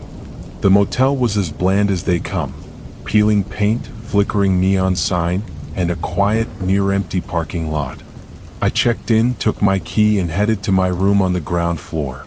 The air smelled faintly of mildew, but I didn't care. I just wanted to sleep. The room was small and functional, with a bed, a desk, and a bathroom. The window faced the parking lot, covered by thin, beige curtains that didn't quite meet in the middle. I double-checked the lock on the door, turned on the TV for background noise, and settled in. It was just after midnight when I heard the first knock. It was soft, almost polite, and came from my door. I muted the TV and froze, listening. Another knock followed, slightly louder. I approached the door cautiously, peering through the peephole. The hallway was empty. The parking lot, dimly visible through the curtains, was deserted as well. I told myself it must have been my imagination. The building was old, maybe it was just the pipes or the wind rattling the door. I turned off the TV and climbed back into bed, but sleep didn't come easily. 15 minutes later, the knocking returned. This time it was more insistent, heavier. Thud, thud, thud, asterisk, asterisk. My heart raced as I crept to the door again, avoiding the creaky floorboards. I glanced through the peephole, but once again the hallway was empty. I stepped back, my breathing shallow. Something about the knocks felt wrong, like whoever was on the other side wanted me to open the door for a reason they wouldn't explain. I decided to ignore it. If it was someone who needed help, they'd knock on the manager's office door. I climbed back into bed, my heart pounding in my chest. The knocking didn't stop. It grew louder, more forceful, as if someone was slamming their fists against the wood. Bang, bang, bang, asterisk, asterisk. I grabbed my phone and dialed the front desk. When the manager answered, I whispered, "Someone's banging on my door. Can you check the cameras?" "Cameras don't work," he replied, his voice casual, almost bored. "Probably just a drunk. They'll leave." I hung up, cursing under my breath. The knocking stopped abruptly, leaving the room in an eerie silence. For a few moments I thought it was over. I even considered trying to sleep. But then I heard a new sound, this time at the window. It was a faint scraping, like nails against the glass. I froze, my eyes darting toward the thin curtains. A shadow moved across the gap, slow and deliberate. Someone was outside. My heart hammered as I grabbed my phone and stepped into the bathroom, locking the door behind me. I called 911, my voice trembling as I explained the situation. The operator told me to stay on the line and remain where I was until officers arrived. She asked if I could still hear anything outside. I pressed my ear against the bathroom door, straining to listen. At first, it was silent. Then came the sound of the window sliding open. I stifled a gasp, clutching the phone tighter. The operator's voice was distant now, drowned out by the sound of footsteps, soft, deliberate, on the motel carpet. Someone was in my room. I covered my mouth, trying to stay as quiet as possible. The footsteps moved closer to the bathroom door, stopping just outside. For a moment there was nothing. Then the doorknob began to turn. I whispered to the operator, "They're in the room. Please hurry." The doorknob rattled violently, but the lock held. The footsteps retreated, and I heard the sound of drawers opening and closing, like they were searching for something. The next few minutes felt like hours. I stayed in the bathroom, clutching the phone, barely breathing. Finally, the sound of sirens cut through the silence. The footsteps stopped, and I heard the window slide shut again. By the time the police arrived, the intruder was gone. The officers found no signs of forced entry. The window latch was broken, but there were no fingerprints, no evidence of who or what had been inside. The only thing they found was a single muddy footprint on the carpet, leading from the window to the bathroom door. I didn't stay to ask more questions. I packed my things and left the motel before dawn, vowing never to stop in that town again. Even now, months later, I can't check into a motel without double-checking every lock, every window. Because no matter how secure a place seems, you never know who might be waiting on the other side of the door.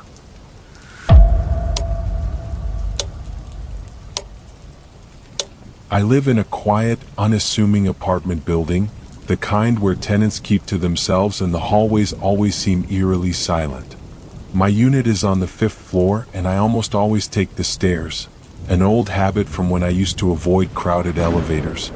It's usually uneventful, just the repetitive echo of my footsteps and the occasional faint smell of floor cleaner. But that day was different. It started when I noticed the backpack. On my way up the stairs, I saw it sitting on the landing between the 3rd and 4th floors. It was black, scuffed up, and sagging like it had been abandoned for a while. I slowed as I passed it, glancing down to see if there was anything unusual about it, but it looked like any other backpack. No name tag, no visible tears, just there. At first, I thought someone had left it by mistake. Maybe a kid had dropped it, or one of the tenants had set it down and forgotten about it. I continued up to my apartment, not thinking much of it. Later that evening, I had to leave to grab some groceries. As I descended the stairs, I noticed the backpack again. Only now, it wasn't on the 3rd floor landing anymore. It had moved up to the 4th floor landing, just a few steps away from my own floor. I stopped in my tracks, staring at it. There was no logical reason for it to have moved unless someone had picked it up and placed it there. But why would they? If it was theirs, wouldn't they have taken it with them? Shaking off the unease, I continued down the stairs and out of the building, telling myself I was overthinking it. It was probably nothing. When I returned an hour later, arms full of shopping bags, I saw it again. This time it was on my floor, leaning against the wall just a few feet from my apartment door. A chill ran down my spine as I stood there, staring at it. It wasn't possible. No one had entered the building behind me when I came in, and I hadn't heard anyone moving around the stairwell. How had it gotten there so quickly? I stepped past it cautiously, my eyes glued to the bag as I unlocked my door and hurried inside. For the rest of the evening, I couldn't shake the feeling of being watched. At around midnight, just as I was getting ready for bed, I heard a noise. It was faint but unmistakable, the sound of something being dragged across the floor in the hallway outside my apartment. I froze, heart pounding, and crept toward the door. Pressing my ear against the wood, I listened. The dragging sound continued, slow and deliberate, stopping right outside my door. Summoning every ounce of courage, I leaned down to peer through the peephole. The hallway was dimly lit, but I could see something there. Someone crouching low, their hands gripping the backpack as they slid it across the floor. I couldn't see their face. They were wearing a hood, their movements deliberate and unsettlingly slow. I backed away from the door, my breath quickening. My mind raced with possibilities. Was this some kind of prank? Was the person dangerous? Should I call the police? The dragging stopped, and for a few agonizing seconds there was silence. Then came the knock. It wasn't loud, but it was firm. 3 slow, deliberate knocks, each one sending a jolt of fear through me. I didn't move. Another knock followed, then another, each one growing louder and more insistent. The doorknob rattled as if someone was testing it, and I realized with a sinking feeling that I hadn't engaged the deadbolt. I scrambled to lock it, the sound of the bolt sliding into place echoing loudly in the silent apartment. The rattling stopped immediately. I stood there, trembling, waiting for what felt like hours. Finally, the footsteps retreated, and the hallway fell silent again. The next morning, I opened the door cautiously, half expecting the backpack to still be there. But it was gone, and the hallway was empty. I told myself I'd imagined the whole thing, that it was just a bad dream brought on by exhaustion. But later that day, as I was leaving for work, I saw it again, this time on the first floor landing. The sight of it made my stomach churn. I hurried past it without looking, but I couldn't shake the feeling that it was watching me, waiting for something. By the time I got home that evening, I decided I couldn't ignore it anymore. I had to do something. The backpack was back on my floor in the exact same spot as the night before. I approached it cautiously, crouching down to inspect it. For the first time, I noticed the zipper was slightly open, just enough to see a piece of crumpled paper inside. With trembling hands, I unzipped the bag and reached for the paper. Unfolding it, I saw a single word scrawled in jagged, messy handwriting. Run. I dropped the paper and stumbled back, my heart racing. That was all it took to convince me to leave. I packed a bag with essentials, called a friend, and asked if I could stay with them for a few days. As I was leaving, I noticed the backpack had disappeared again. I moved out of the apartment a week later. I didn't tell anyone why, didn't explain the sleepless nights or the sense of dread that followed me every time I climbed those stairs. Even now, I wonder if I made the right choice. If the warning in the backpack was meant to protect me, or if it was a threat.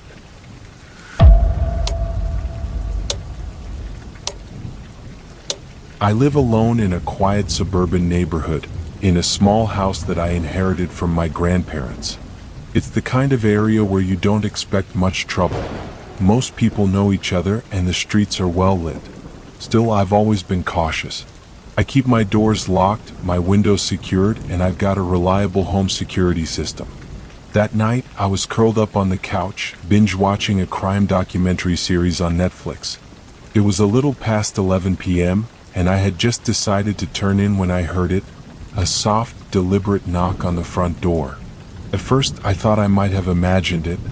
My TV volume was low and the sound was faint.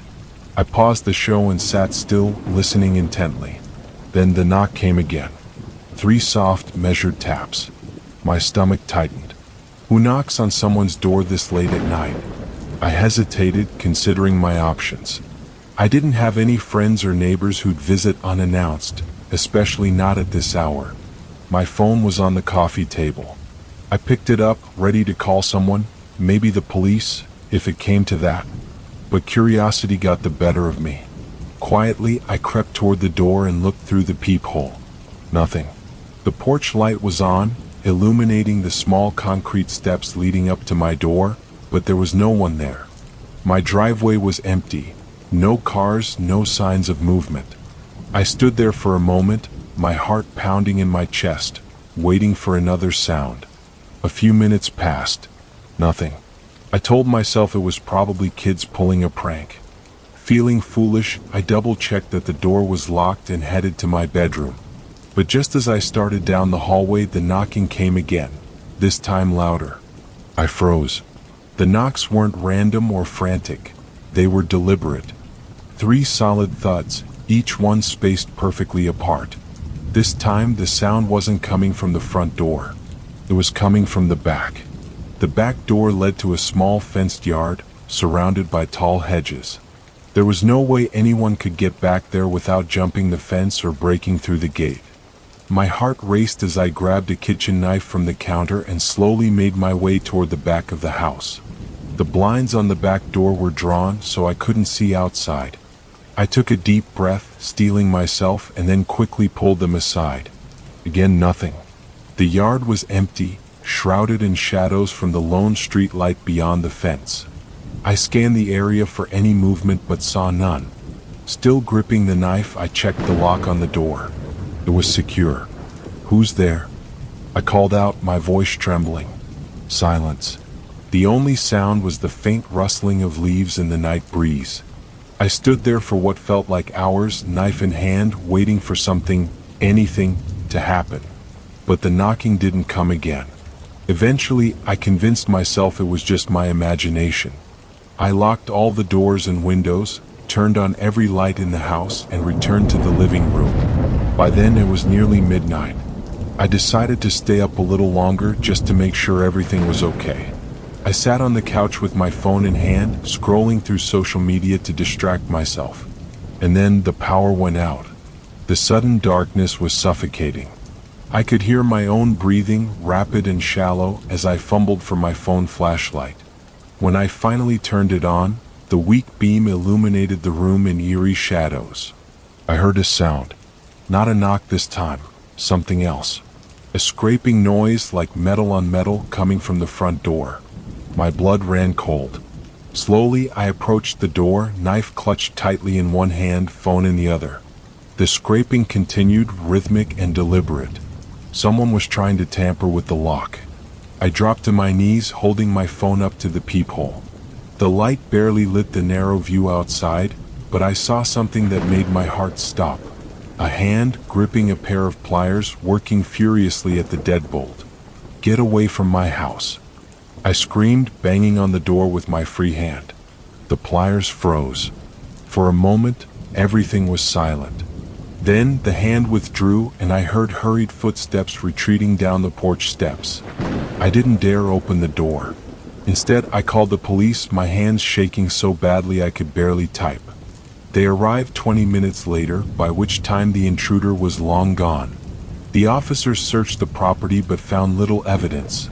A set of footprints in the dirt by the back gate, and a pair of bolt cutters discarded in the bushes. They told me it was likely an attempted burglary and advised me to install additional security measures. But here's the part that keeps me awake at night. When the officers checked the footage from my doorbell camera, it showed the hand holding the pliers, the shadow of a figure crouched on the porch. But there was nothing leading up to it. No one had walked up my driveway. No one had approached my door. It was as if the person had just appeared.